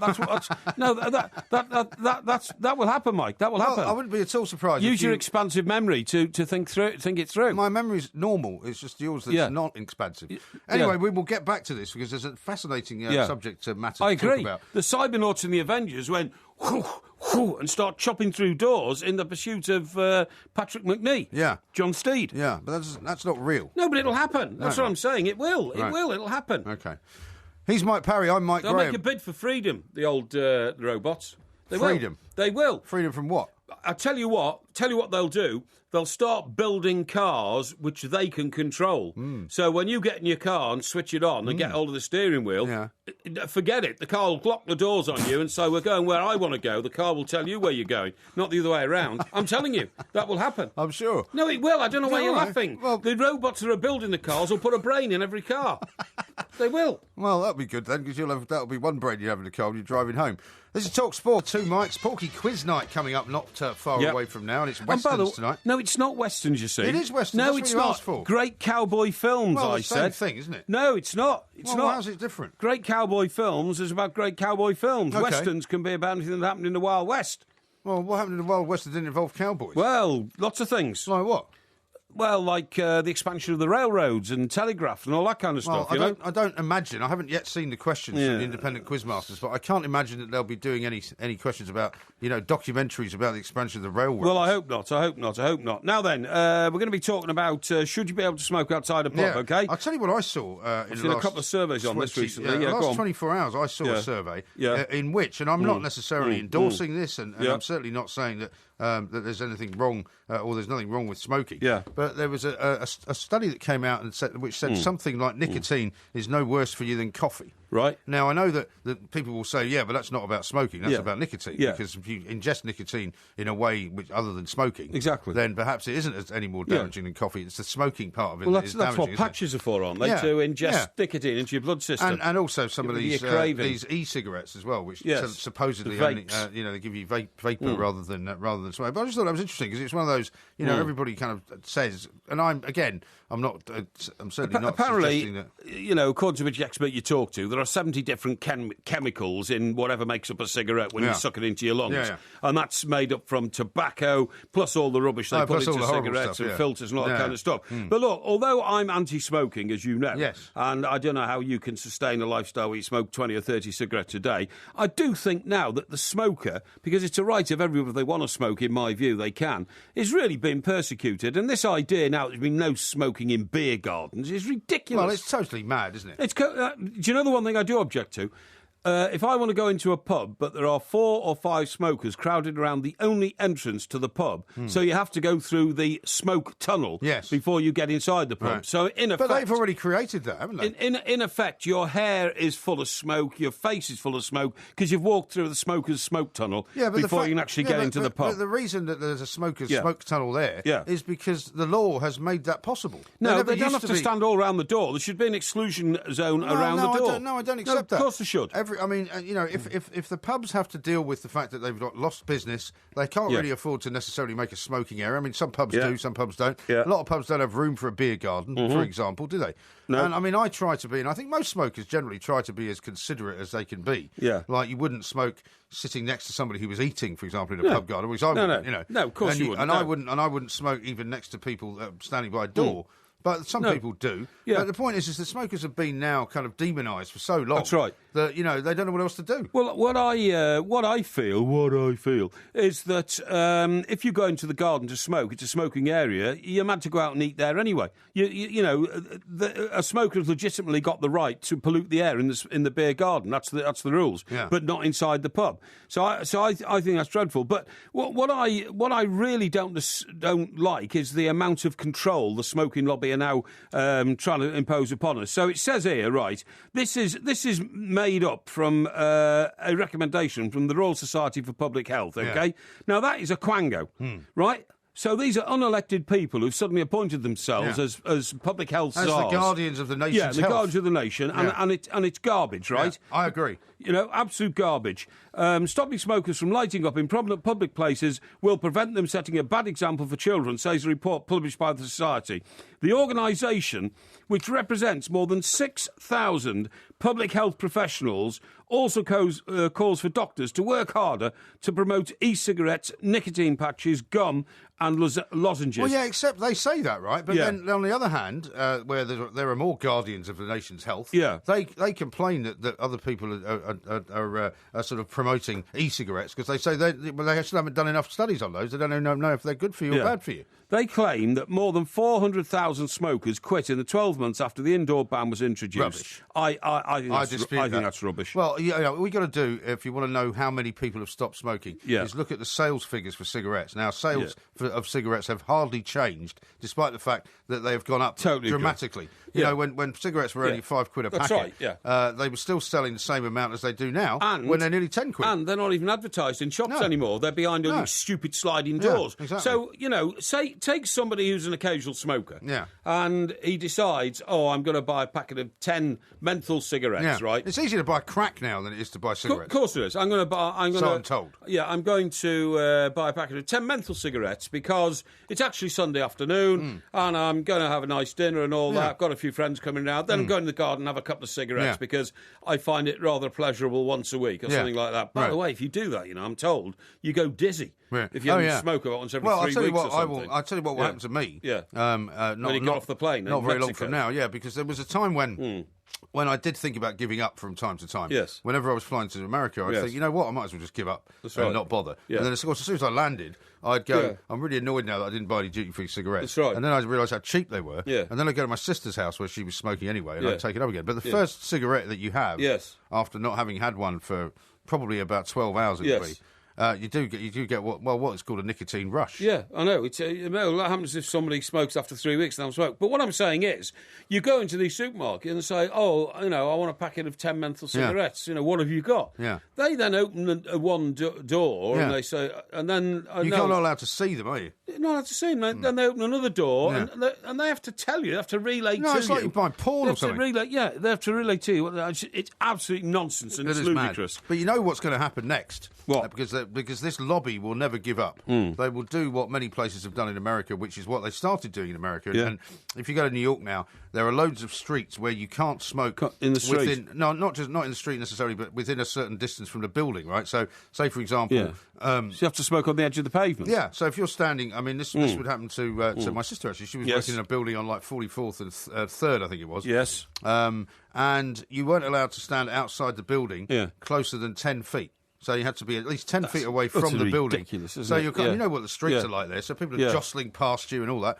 Then you would have buildings now, which are no smoking buildings, like residential buildings. So if you moved in and bought an apartment there, even if you paid $1 million for it, you wouldn't be allowed to smoke. What, in your own apartment? Yeah. You can't smoke in your own apartment. No. Now, I had an issue at where I live, and some guy started smoking in the corridor. Yeah. Because his girlfriend said, "You're not smoking in here." Well, you can't do that. That's not. Of course you can't, because there's a common area. A common area, and it's all over the road. He actually burnt the carpet. We had to have the carpet replaced. Ah. He was a Latvian chap, actually, and his defence was, "I can do it in my country." Yeah. I said, "Well, you live here now, mate. You can't do it here. You know, don't do it." We banned him, threw him out, and replaced the carpet. You know, had to be firm about it. Yeah. But no, I mean, but there is a certain kind of real, vicious streak that of course these people have got. They want to end everybody from smoking. That's they right. want to stop it. But you see, the whole thing is so hypocritical, because if it was really that dangerous to your health, the government would have an obligation, not just they should, but an obligation to ban smoking altogether. But because they earn so much money from it, huge amounts of money. 10 billion a year in tax. 10 billion a year. They give it all these crocodile tears about we're going to cut down on smoking, yet still take all the money. Now, the way it should be done is, like everything in life, it should be a compromise. Yeah. Now, occasionally we go, early morning, we go to a pub in Borough Market in London called the Wheat Chief. And it's got a fantastic arrangement. It's got a lovely inside pub, and it's full of character and cask bottles around the wall and all that kind of stuff. And then you go through the side door, and they've got what I can only describe is it looks like a farmyard, because it's a very high corrugated iron ceiling, which is open to the elements at the sides, a bit like the Emirates football ground.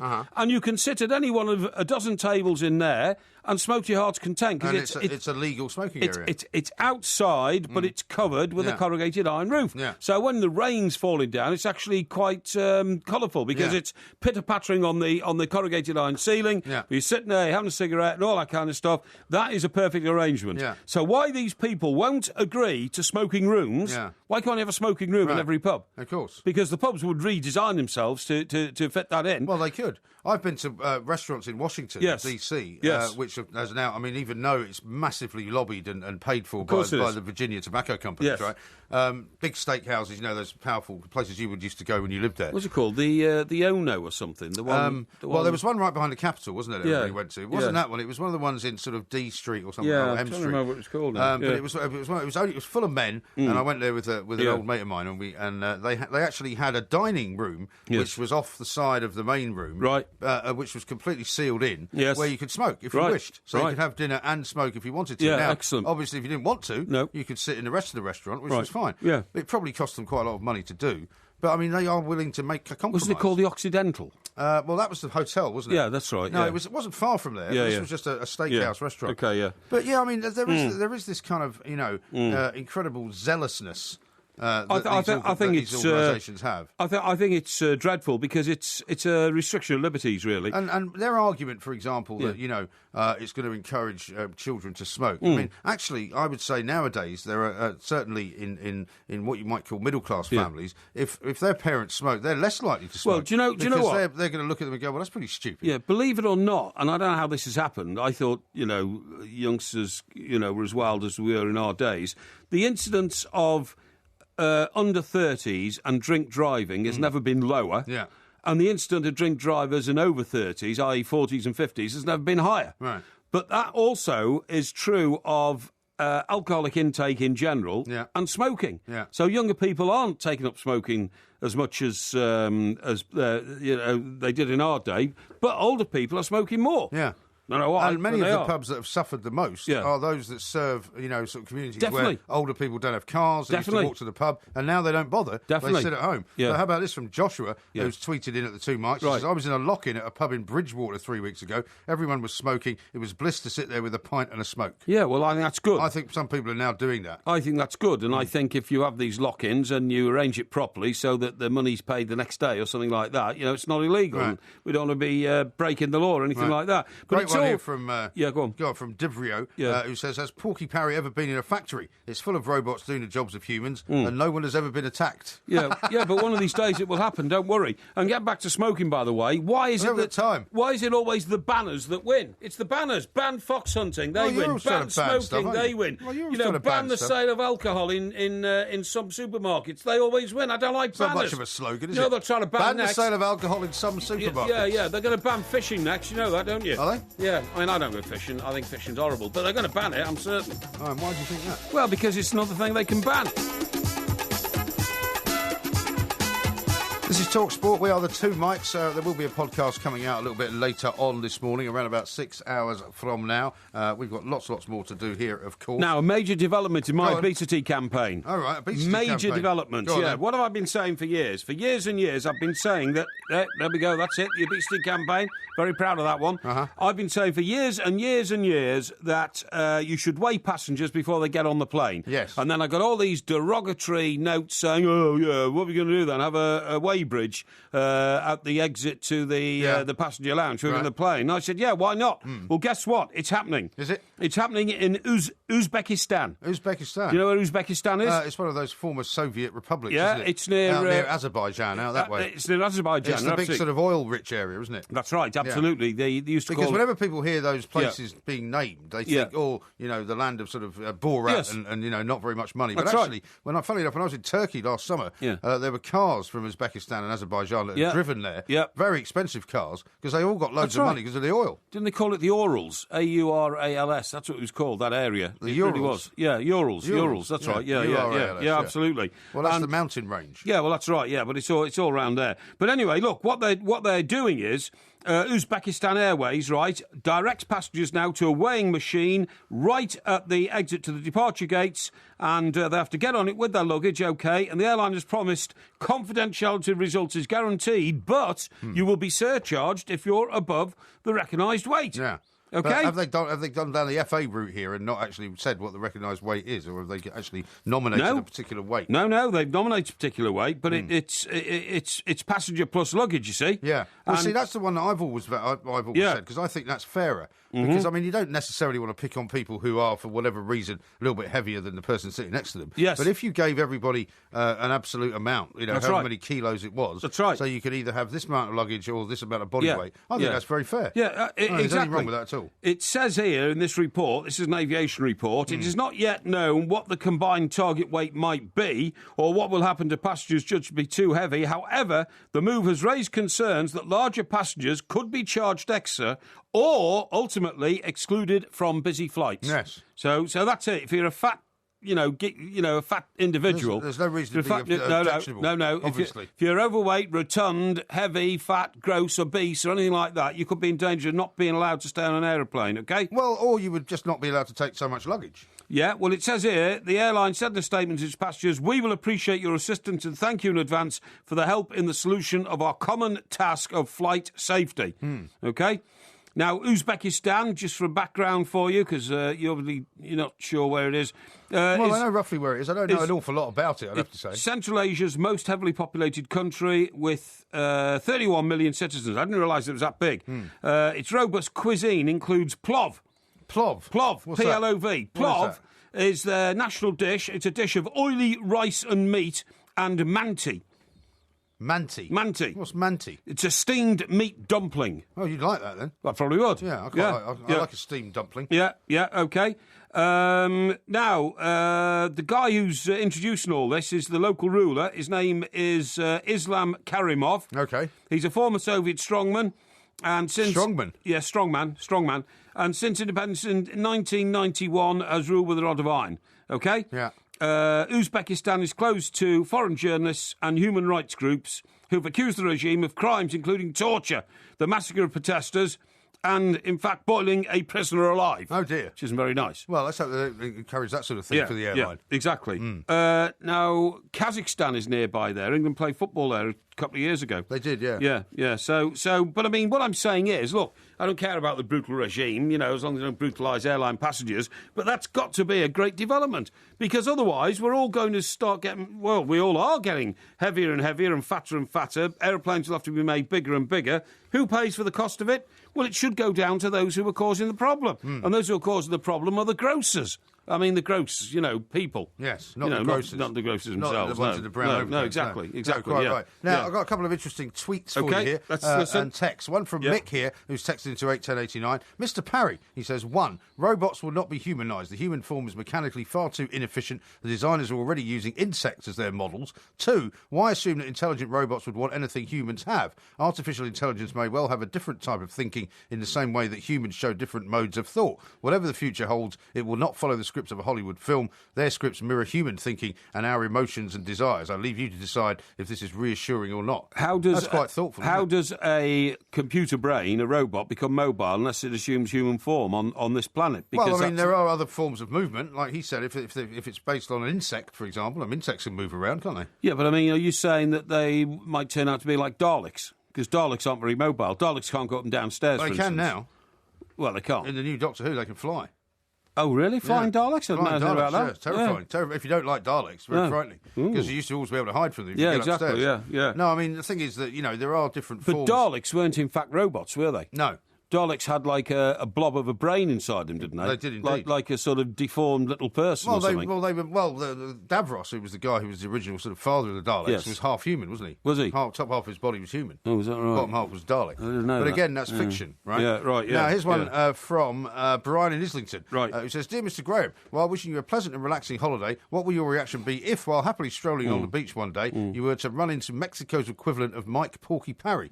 Scary, I know, but there's bound to be one just like you in every country. Yeah, could be. I don't know about that. Well, I'm not sure about that. And here's one from Peaks on the subject of smoking. Yeah. Gentlemen, I'm an avid non-smoker and really don't want to be anywhere near cigarette smoke, but it is a smoker's right to smoke, and I defend that. I totally agree with you about the persecution of smokers and their right to smoke. Yeah. I wish the government would spend as much time and energy on fighting the war against drugs as they do on stopping smoking. Yeah. Two Mikes, you are absolutely correct when you say the banners, the do-gooders and the nanny state extol freedom on one hand and take it away with the other. Yeah, of course they do. And Steve here says, anyone who smokes in 2015 is an idiot anyway, paying to give yourself health problems, madness. Yeah, but that's the choice of the individual. Yeah. Do you know what else I think? Well, there's lots of people that you could attack for doing things which are not particularly bright. If you are a smoker, you should also, before you're allowed to buy a packet of cigarettes, you have to enrol in an insurance policy to treat you if you get ill. You don't need to. Yeah, you do. Because the money that is collected by far and away outweighs any of the treatment money that is paid out. Well, that's what you say. Because an awful lot of smokers die without needing any treatment. Yeah, well, because, that is a fact. It's a fact of life. That's what you say. William here says, very soon, guys, it'll be compulsory for smokers to have some sort of distinctive badge on their uniform.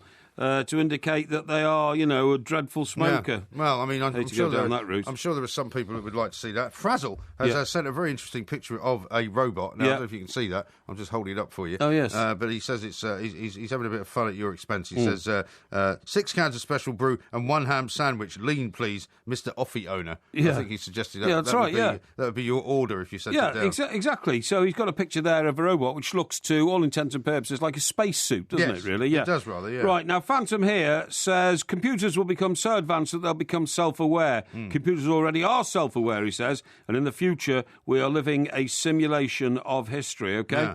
There is a theory called the simulation theory hypothesis, and that means that's the moment when robots take over, apparently. Yeah, absolutely right. And here's one from William, who says, the way smokers are discriminated against, any other group of society would be taken to court under various different laws, which is actually true. If smokers were treated as a minority, they would have rights, they would have protection, they would have all kinds of things. But, of course, that's not right under the old PC world in which we live. It's a good one here. It says, will Porky's robot think it's cannibalism to open a can of lean ham? Yeah, good question. Good question. Very good question. We'll answer more of those types of questions coming up shortly. It's very nearly time for the Porky quiz. Coming up next, though, it's time for the successful last week, were you?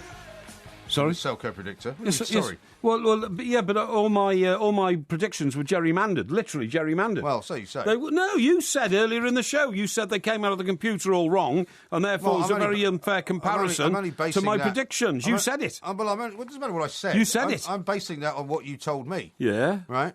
But it doesn't No. We have irrefutable evidence that it was. No, we don't. That it was completely skewed. Yeah. Well, I'm trying to find where you are in the mini league, because we've got our own mini league, of course. So you're going to claim you're up near the top, are you? Well, I'm 15th, actually, which is not bad. Yeah, well, that's because your predictions were those that you... Yours. No, were those that you actually dictated to the system.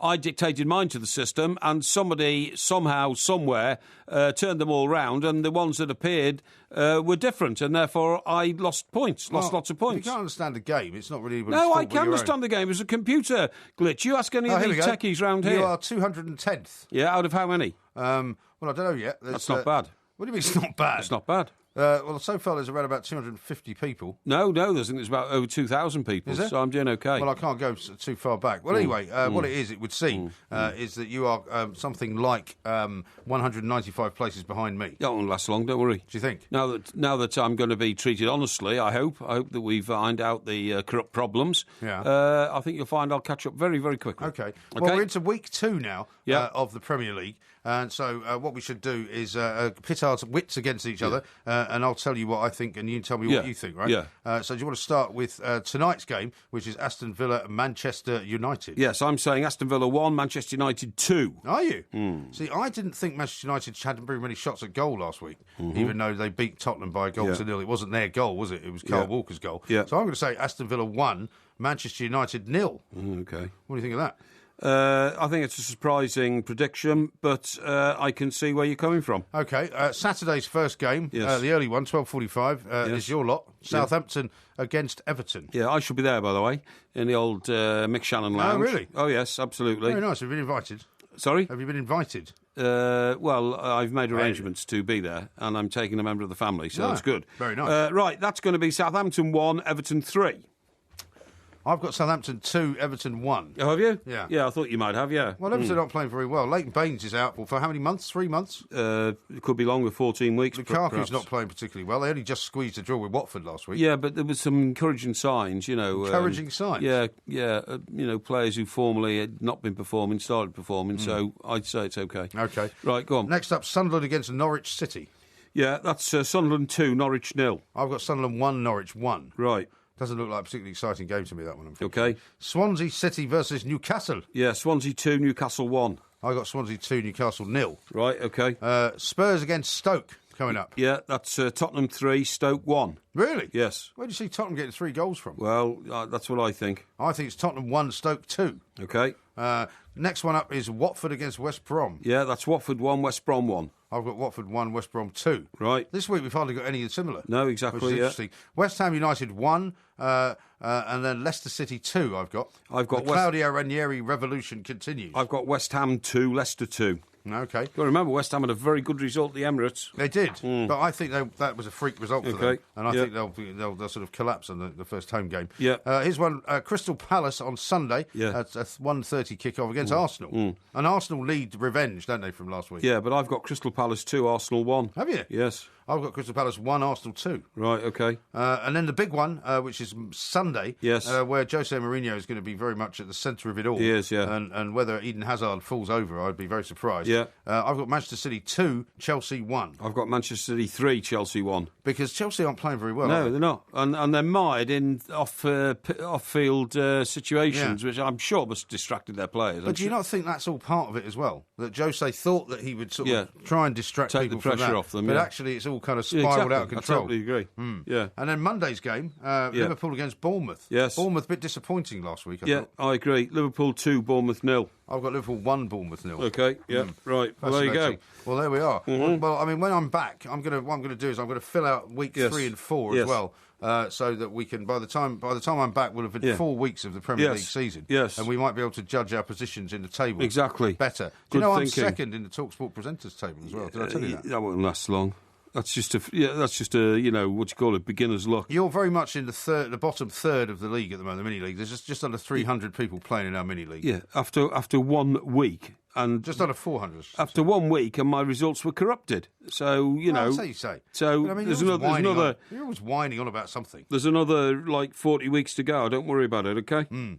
Mike has tweeted in. He says, "Ha, I'm 5th in your mini-league, beating you both. I'm Mike556. You are both useless." Yeah. Well, Mike, pride comes before a fall. Yeah. Being 5th in a league where there are nearly 400 people is not bad after 1 week. But let's see where you are after 2 weeks. Some guy here called the Phantom. He says, "I'm 2nd in the league. Don't forget to play your banker in which you get times 3 points in 1 game." Have you done that? Yes, I have. Yeah. Have you? Yeah. Okay. Because at the moment you're minus 10.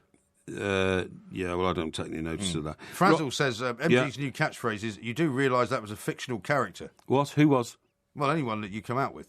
What do you mean? Well, when you said that, J.R. Ewing, Gordon Gekko, yes, Popeye, yes, Arnold Schwarzenegger, the what did you call those guys from the Avengers? The Cybernauts. Cybernauts. Yes. I mean, your entire life is guided by fictional characters. No, it's not. It's not. What I'm saying is that you see, people don't have an imagination. These might be fictional characters to you. To me, they're an accumulation of the best and the worst of the human traits of the human being. I see. So don't worry about it. Here's a question for you from Becky. Okay. She says, how did Daleks reproduce? Did they have Rogerisation? Thought of the day. Well, God knows, really, because they did contain, some human form of person inside them, so I can't really answer that one.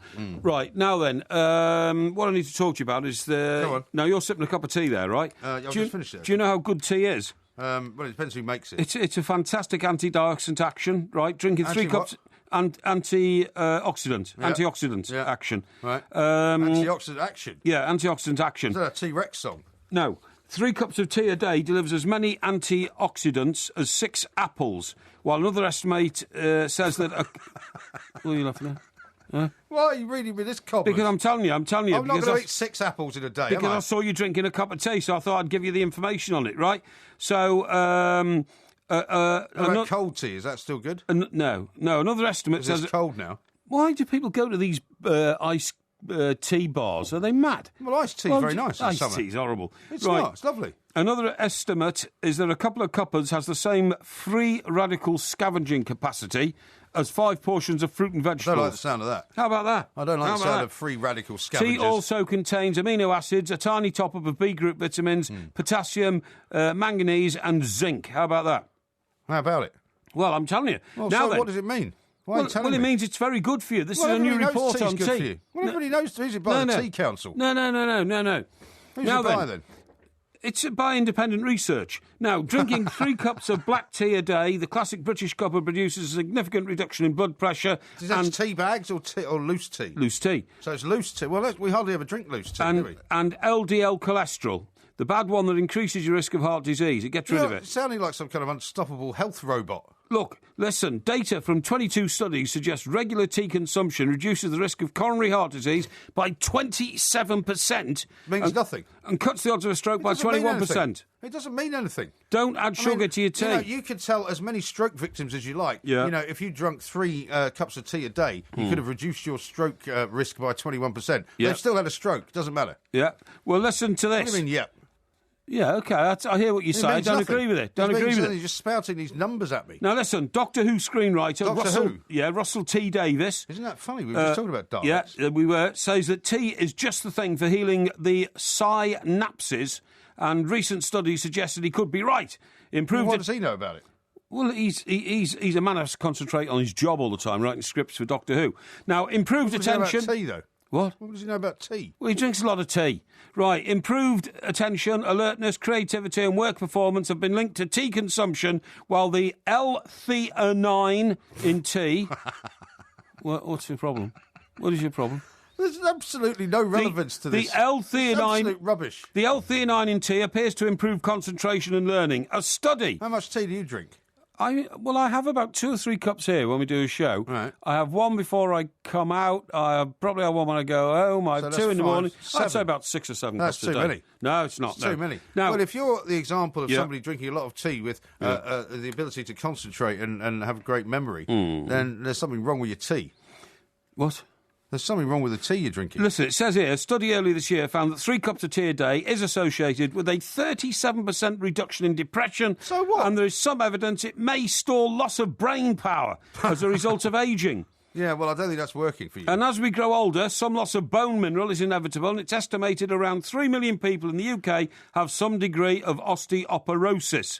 Osteoporosis. However, research published in the American Journal of Clinical Nutrition shows that tea protects against bone loss in later life and reduces the risk of fractures. You've turned into like the tea town crier. Well, I'm telling you, it's brilliant, isn't it? Well, no, it isn't. I did all this research on tea because I wondered why my housekeeper spends literally 15 minutes a week scrubbing out the insides of my teacups because they get covered in tannin. But do you use tea bags or loose tea? I use tea bags. So, you see, that's not the benefit, is it? Because tea bags is made up of basically dust that they sweep off the floor. Don't be ridiculous. Of course it is. Tea bags are the worst kind of tea you can drink. Don't be ridiculous. What sort of tea do you drink? Well, I generally drink tea bags as well. Yeah, well, there you go. But I don't sit there pretending that, therefore it's of great benefit to me, or that my stroke risk has been reduced by 21%. Yeah, well, it has. What does it mean? Who cares? Yeah, it's tea in those tea bags, mate. It's not dust and all that. It is dust. Don't be ridiculous. It is. 89% of the tea served in the world is served in tea bags. Who?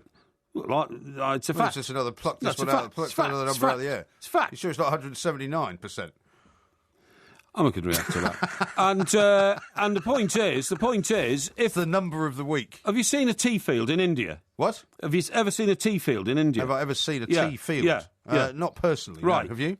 Well, I've seen a picture of one, Oh, and it's full of tea. So what I'm saying is, how can they sweep up dust off the floor? What do they do with all the tea they grow that they don't put into tea bags? What, do you think they put it in packets in the field in India? Do you think that's where it comes from? They send it to a factory, and then the factory puts it in tea bags. And you idiot! And that's where they sweep the floor and put it into the bags. They don't sweep the floor, you idiot. They manufacture it on tables with ladies in saris. Tables? Yes. What size table? Well, a tea table. A tea table? That you work on, of Is that course. like a coffee table? Don't be ridiculous, you idiot. Honestly, sometimes I just think that you just speak in perverse, nonsensical tones just that would be you. to try and get me to react, and I'm not going to react. So Good. you can get stuffed. Luckily, we're out of time now. Yeah, anyway, good. because you know what? It's time for the Porky quiz. Excellent. On Westerns. Excellent. Not railway expansion. 8 out of 10. 3. On DAB digital radio and 1089 and 1053 AM. The pressure's on now. Relieve the itch. Talk Sport. Updates of England versus Australia in the 5th Ashes Test on Talk Sport. Do you remember the Aussie team? Edges, and that is that. The day it all went wrong. England have won the Test match. They got a pasting for Stuart Broad. And then in came Joe Root. That's better. They lost the Ashes with one test to play. How's that? They're crappy. It's England's happy day. England have won the Ashes. Ashes to ashes, we're on fire. Michael Clark's had to retire. Bowled out for 60 runs, hitting an all-time low.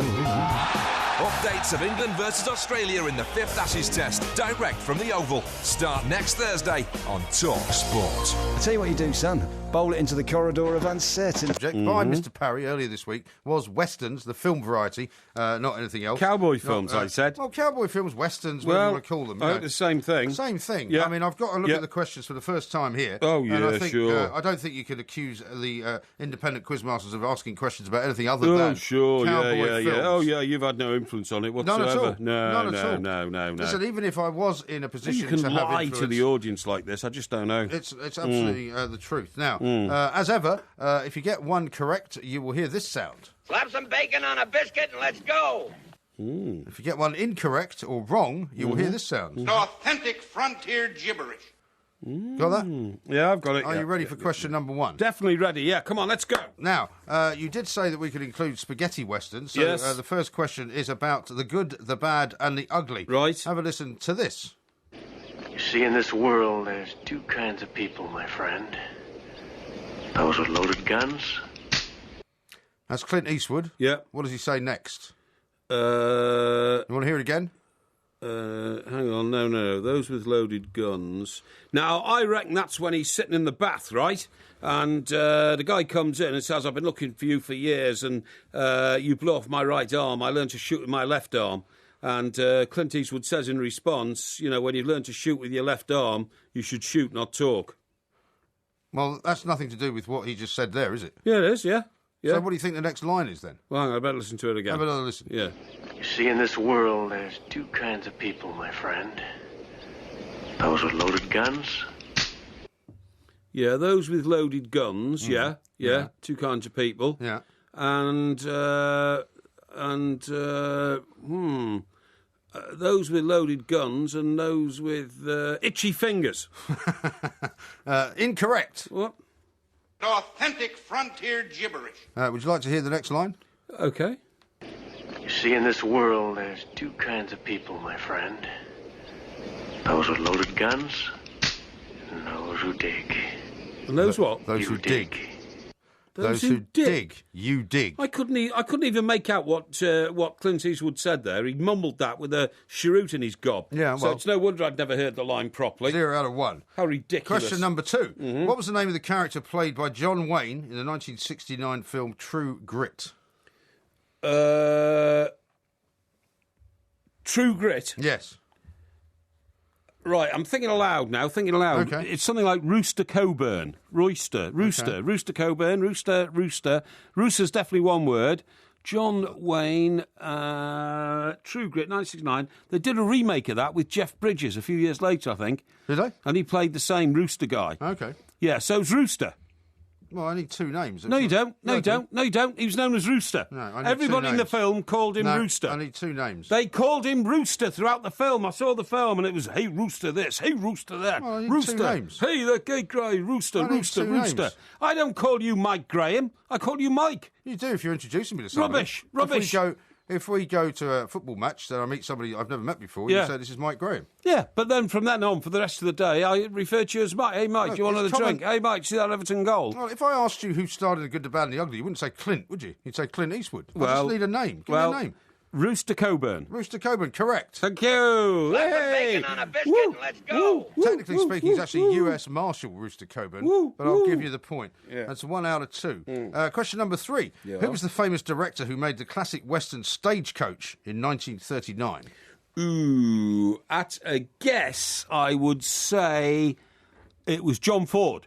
Correct. Slap some bacon on a biscuit and let's go. Woo, woo, woo, woo. Nothing to do with the Ford family, by the way. 2 out of 3. Mm-hmm. Well, no. Ford Motor Family, no. Question number 4. Yeah. In Butch Cassidy the Sundance Kid, what was the name of their gang? The gang was called the Hole in the Wall Gang. Correct. Slap some bacon on a biscuit and let's go. Oh, you see? 3 out of 4. Hey. So that's your total already achieved at a very early stage. No, I don't think so. My ambition was 8. Question number 5 is another audio question. Listen to this. Yeah. You don't frighten us, English pig dogs. Go and boil your bottom, sons of a silly person. Do you recognise that voice? That's not the question, by the way. Well, no, not really. Okay, it's John Cleese. Oh, John Cleese? Yeah. Right. He played the sheriff in which 1985 Oscar-nominated Western movie? What? John Cleese played the sheriff in which 1985 Oscar-nominated Western movie? Sheriff? I didn't know he played in a... well, it must have been 1985. Now, that was the year Everton won the Football League Championship. So, that must have been... Oh, it wasn't Blazing Saddles, was it? Incorrect. No? No. It was a movie called Silverado. Silverado? I've never heard of it. Well, it was nominated for an Oscar. Rubbish. It's one of the most unknown Westerns ever. As usual. Nominated for an Oscar. As usual, when I start knocking up the points, the questions suddenly get harder. So you're saying that... Yeah, as usual. You're saying that a Western that's been nominated for an Oscar... it's not a well-known film, is that what you're saying? Listen, mate, I could list 100 films been nominated for Oscars, which nobody can remember, including me. Well, you don't want me to start asking you to list 100 films. Just get on with it. Get on with it. You got 3 out of 5. Question number 6. Yes. What was the name of the Japanese epic that inspired the Magnificent Seven? It was the Sword of the Samurai. Incorrect. No, it's not incorrect. It is incorrect. Authentic frontier gibberish. It was Seven Samurai. Well, I said that. You said the Sword of the Samurai. I didn't. I said... You said the Sword of the Samurai. Samurai, I said. Samurai. No, you've cheated me there. No, but 4 out of 6. If I'd have just said Samurai. 3 out of 6. If I'd have just said Samurai. No, the Seven Samurai is the name of the film. You damn cheat. Question number 7. Yeah. In what movie did Gene Wilder play the Waco Kid in 1974? Right, I think that was Blazing Saddles. Correct. Hooray! Slap some bacon on a biscuit and let's go. So that's 4 out of 7. Well, it should be 5 because I got the Samurai. No, okay.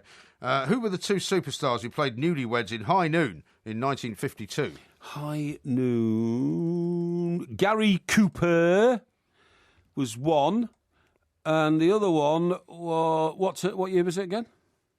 Beg your pardon? What year was it? 1952. Gary Cooper and... No, it wasn't Audrey Hepburn. Was it Jane Russell? Hang on, thinking aloud. I'll have to hurry you. Hang on, Gary Cooper, Jane Russell... 52. No, it's probably a bit late for... Oh, I know. I think it was the lady who became the Monaco bride, Grace Kelly. Correct. Hooray! On a biscuit, let's go. Woo! Tell me the score now. It is now 5 out of 8. Oh, this is fantastic. You're cheating. Superb. What a stupid question. Well, I'm just asking you. Stupid question. You don't need to be so defensive. Should be 6. I should have got the Samurai. Should have given me a point for the samurai. No, you don't. Should have given me at least half a point. Why? You got it wrong. No, I said the seven samurai. The Sword of Samurai. Question number 9. Yeah. Which Sam Peckinpah classic starred William Holden as an ageing outlaw preparing to retire after one final robbery? Ooh. Was that High Noon? Incorrect. Oh, no. Authentic frontier gibberish. It was The Wild Bunch. Wild Bunch. Sam Peckinpah, very famous film. Yeah. 5 out of 9. Right. Can you make it 6 out of 10? Right. Rivaling the chocolate quiz. Yep. Question number 10. Yep. Have a listen to this.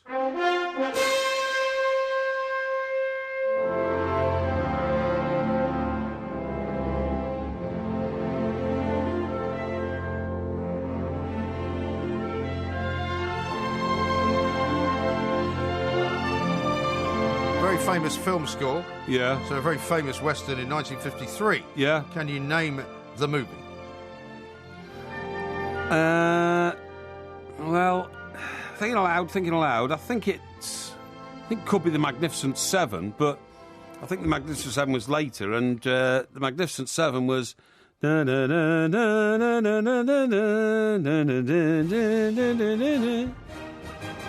Oh, yeah, it's that one, yeah. So I reckon it must have been a John Wayne film, and it was a John Wayne film, and it was called, it was on one word film.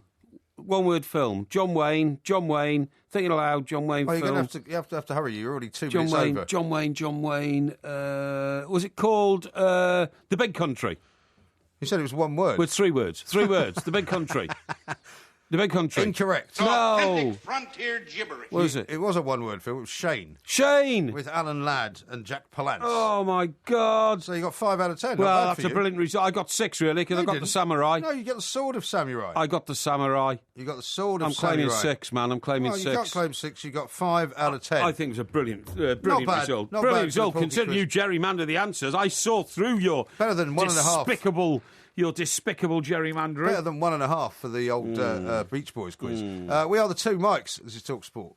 Hell, I was born here, and I was raised here, and dadgummit, I'm gonna die here. And no sidewinding, bushwhacking, hornswoggling, crocker is gonna roll my biscuit cutter. Now, who can argue with that? David Cassidy. Now, David Cassidy. Now, that actually is not David Cassidy.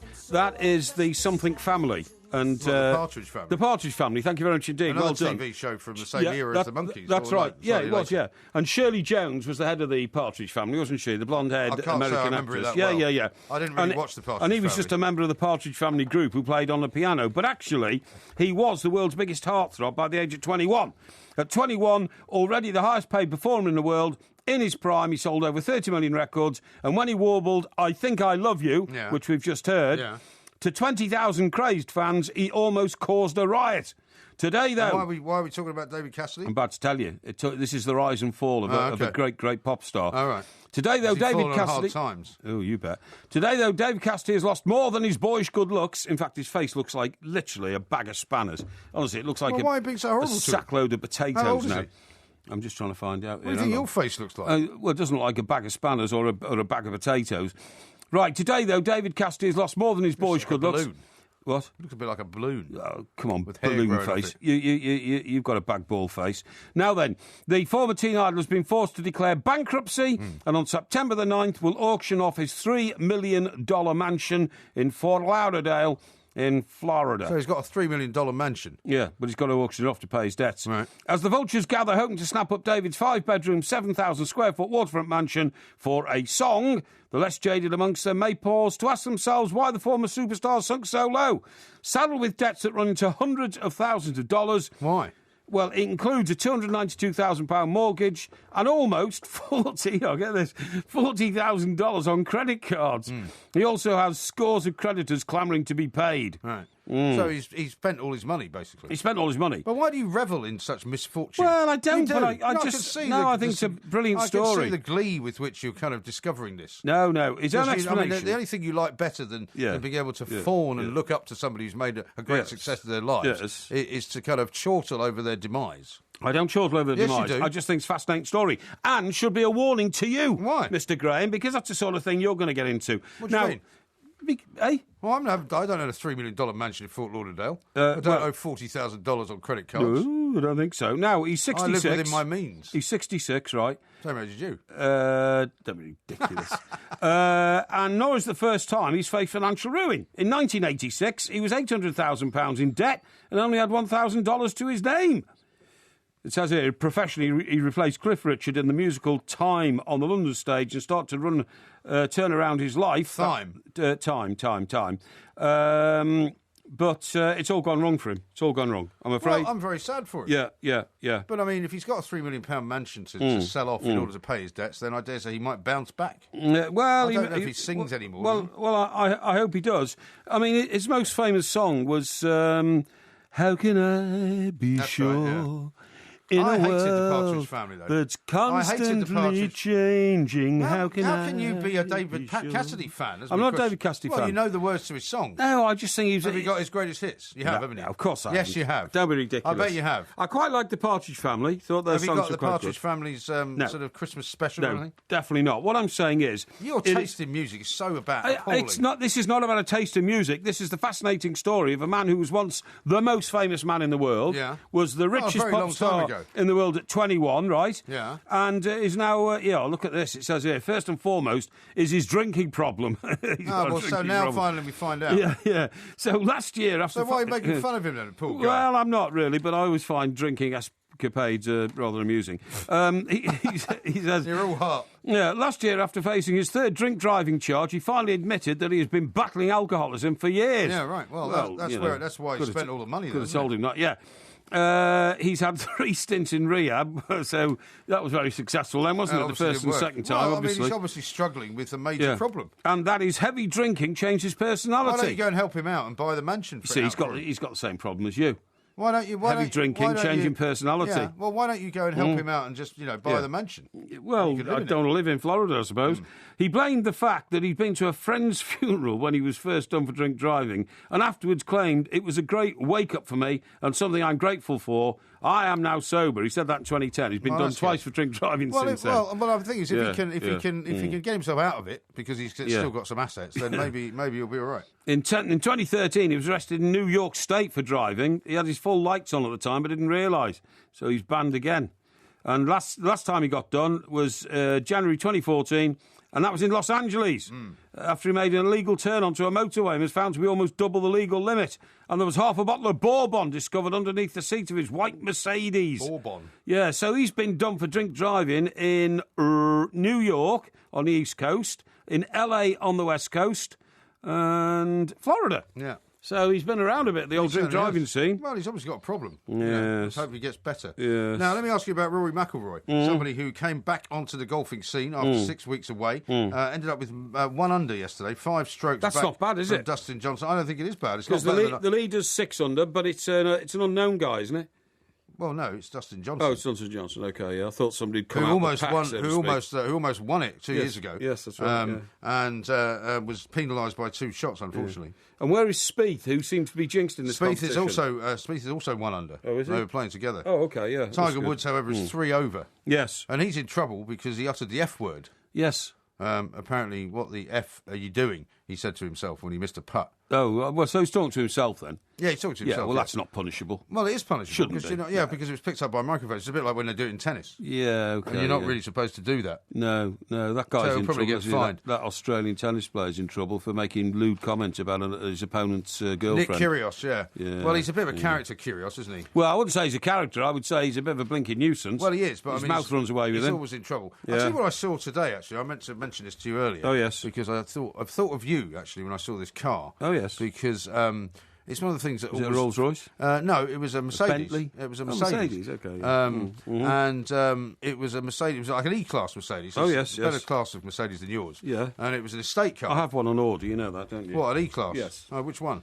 An E350 2-door Sport. An E350? Yeah. 2-door Sport? Yes. Oh, nice. What colour is it? Silver. Silver? Yes. Has it got a soft top?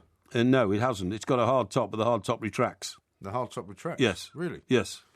Yeah. Man, I look forward. When are you getting that then? November. November? Yeah. Why November? Well, because that's when the deal runs out on the car I've currently got. Oh, okay. Yeah, okay. But So you have to order in advance so they can ship it in from Germany. So you're upgrading your car? Yeah, absolutely, yeah. Why are they shipping it in from Germany? Because that's where they make Mercedes cars. Are you sure? I'm certain. Where do they make the C-Class? In Germany. Because the one I bought was made in South Africa. Well, they might make it in South Africa. They don't make them in England, put it that way. No. Okay? No, but they're not all made in Germany either. Yeah, well, a lot of them are. Anyway, this guy Yes. right, was driving along the M25. Yes. And it was a sort of a metallic light blue E-Class estate. Quite I nice. I like that car. Quite a nice car. I like the metallic light blue, but they told me it would take 6 months to get one in that colour. Really? Yeah. Well, you know what this guy had done to it? No. He had put one of those ridiculous kind of hood ornaments, as they call them in America, right in the centre of the bonnet. Really? Yeah. And what was it? It was like a dog or something. Really? Yeah. What, you mean like the Jaguar that used to have on the front of Jaguars? Like a Jaguar that used to be on the front of a Jaguar, except it was at the very front of the bonnet. Yeah. This was like in the middle of the bonnet. Really? And it was like a silver kind of dog's head. How strange. And I just thought, that is the most ludicrous thing you could ever do. And what was it supposed to represent? Was it? Did Well, you know? I don't know whether it was because he likes dogs. No, I mean, didn't the car not have some sort of writing on it saying, you know, something like, you know... No, it was a private car. Schweinhund or something like that? No? It was a private car. Oh. But you know how some people like to put things on the bonnet of the car? Sure, yeah. And I just thought, what a terrible way to... Normally, the only thing you see in the middle of a bonnet like that is like a gap where they're trying to make out they've got such a big engine, they need a bump in the middle of the bonnet. Sometimes it was turbo. Yeah, that's right, yeah. Because you have to get the air into the cylinders quicker. Yes. Oh, I found that all very odd. Yeah. Well, the reason I thought of you was I thought it was the kind of thing you would do. No, I would never do anything like that. Because you had a Jaguar and you used to have a Jaguar on the front of it. Yeah, I did, yeah. That came with the car. Yeah, I know, but you could ask for it to be taken off, can't you? You could, but I didn't want it taken off. That's what I mean. That's why I thought of you. That's why I thought of you. Yes. Well, no, I don't think so. Now then, it's only minutes away from you departing. No, it's only minutes away from you departing. Me departing, working I'm with here you for another 2 hours. before you go on holiday, right? Yeah. So I have to publicly say I hope you have a very nice holiday. It's very kind of you. Hope it goes very well. I'm sure it will. Hope you return nice and refreshed and I think I ready will. for the battle again. I must say, having not had a holiday for a whole year, yes, I'm really quite looking forward to it. Okay, well, you have a great time. Thank you. I, meanwhile, would like to be holding the fort, but, you know, I'm going to be in England. And in England? Yeah, and I'm not going to be going anywhere.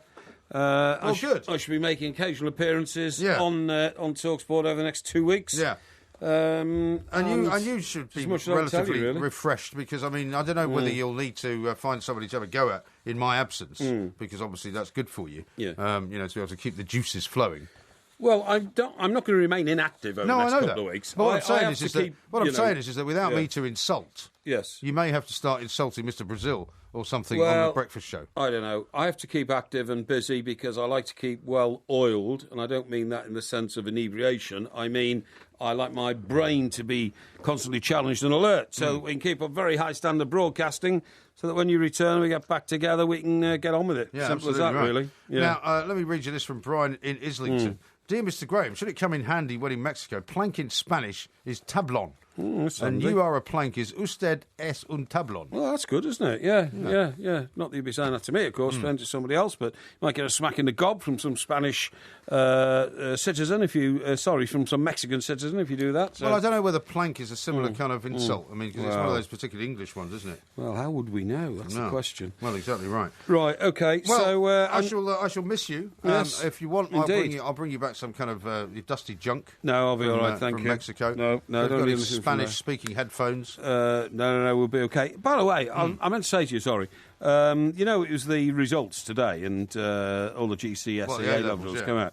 Now look at the front of the Times there. Look at that picture. There's a picture of six young ladies. They do that picture every year. I was about to say 6 young ladies jumping up in the air, looking lovely and waving their certificates around. So I've got, but I've been doing that picture for the last 30 years. I know. I mean, that is just not original, is it? No. Is there any originality in that? None. I mean, crikey almighty, the picture out of the Times should go on a refresher course and try and think of something else to do. Sorry, hang fellas. his head in shame. I'm not overly criticising a fellow professional, but actually... Well, you are, actually. Yeah, well, I suppose I am, yeah. But, I mean, that You're saying this picture's rubbish. Yeah, I am, Which it is. Yeah, I've seen that 100 times. Just embrace it. Seen it 100 times. Just go with it. Seen it 100 times. Yeah, I would not have used that on page one. No, exactly. Of what used to be known as the world's most influential newspaper. Exactly, the Thunderer. The Thunderer, yeah. Yeah, it's not thundering. No, not anymore. Not even lightning. Anyway, Mr. Parry, I shall see you shortly, and I'm sure we'll be in touch over the next couple of weeks. Yeah, well, you know, if you're drowning off the coast of Acapulco or something, don't call me, all right? No, I won't. I'll be drowning, obviously. Friend in need is a nuisance as far as you're concerned. Yeah, delightful. Very nice. I hope you find somebody to throw your poisonous barbs at you by absence. Yeah, I will. Don't worry. I don't know whether you will. This is Talk Sport. We are the Two Mikes. Look at the light! Don't forget to follow the Two Mikes at the Two Mikes on Twitter and on YouTube. Just look for Two Mikes TV. You soon have domestic staff in your house, right? Instead of me having a I haven't housekeeper... got domestic staff in my house. Instead of me having a housekeeper, I will literally have a robot made of aluminium, and I can send the robot anywhere to go and get me a couple of bottles of wine or something like that. That's what... no, that will happen, Mike.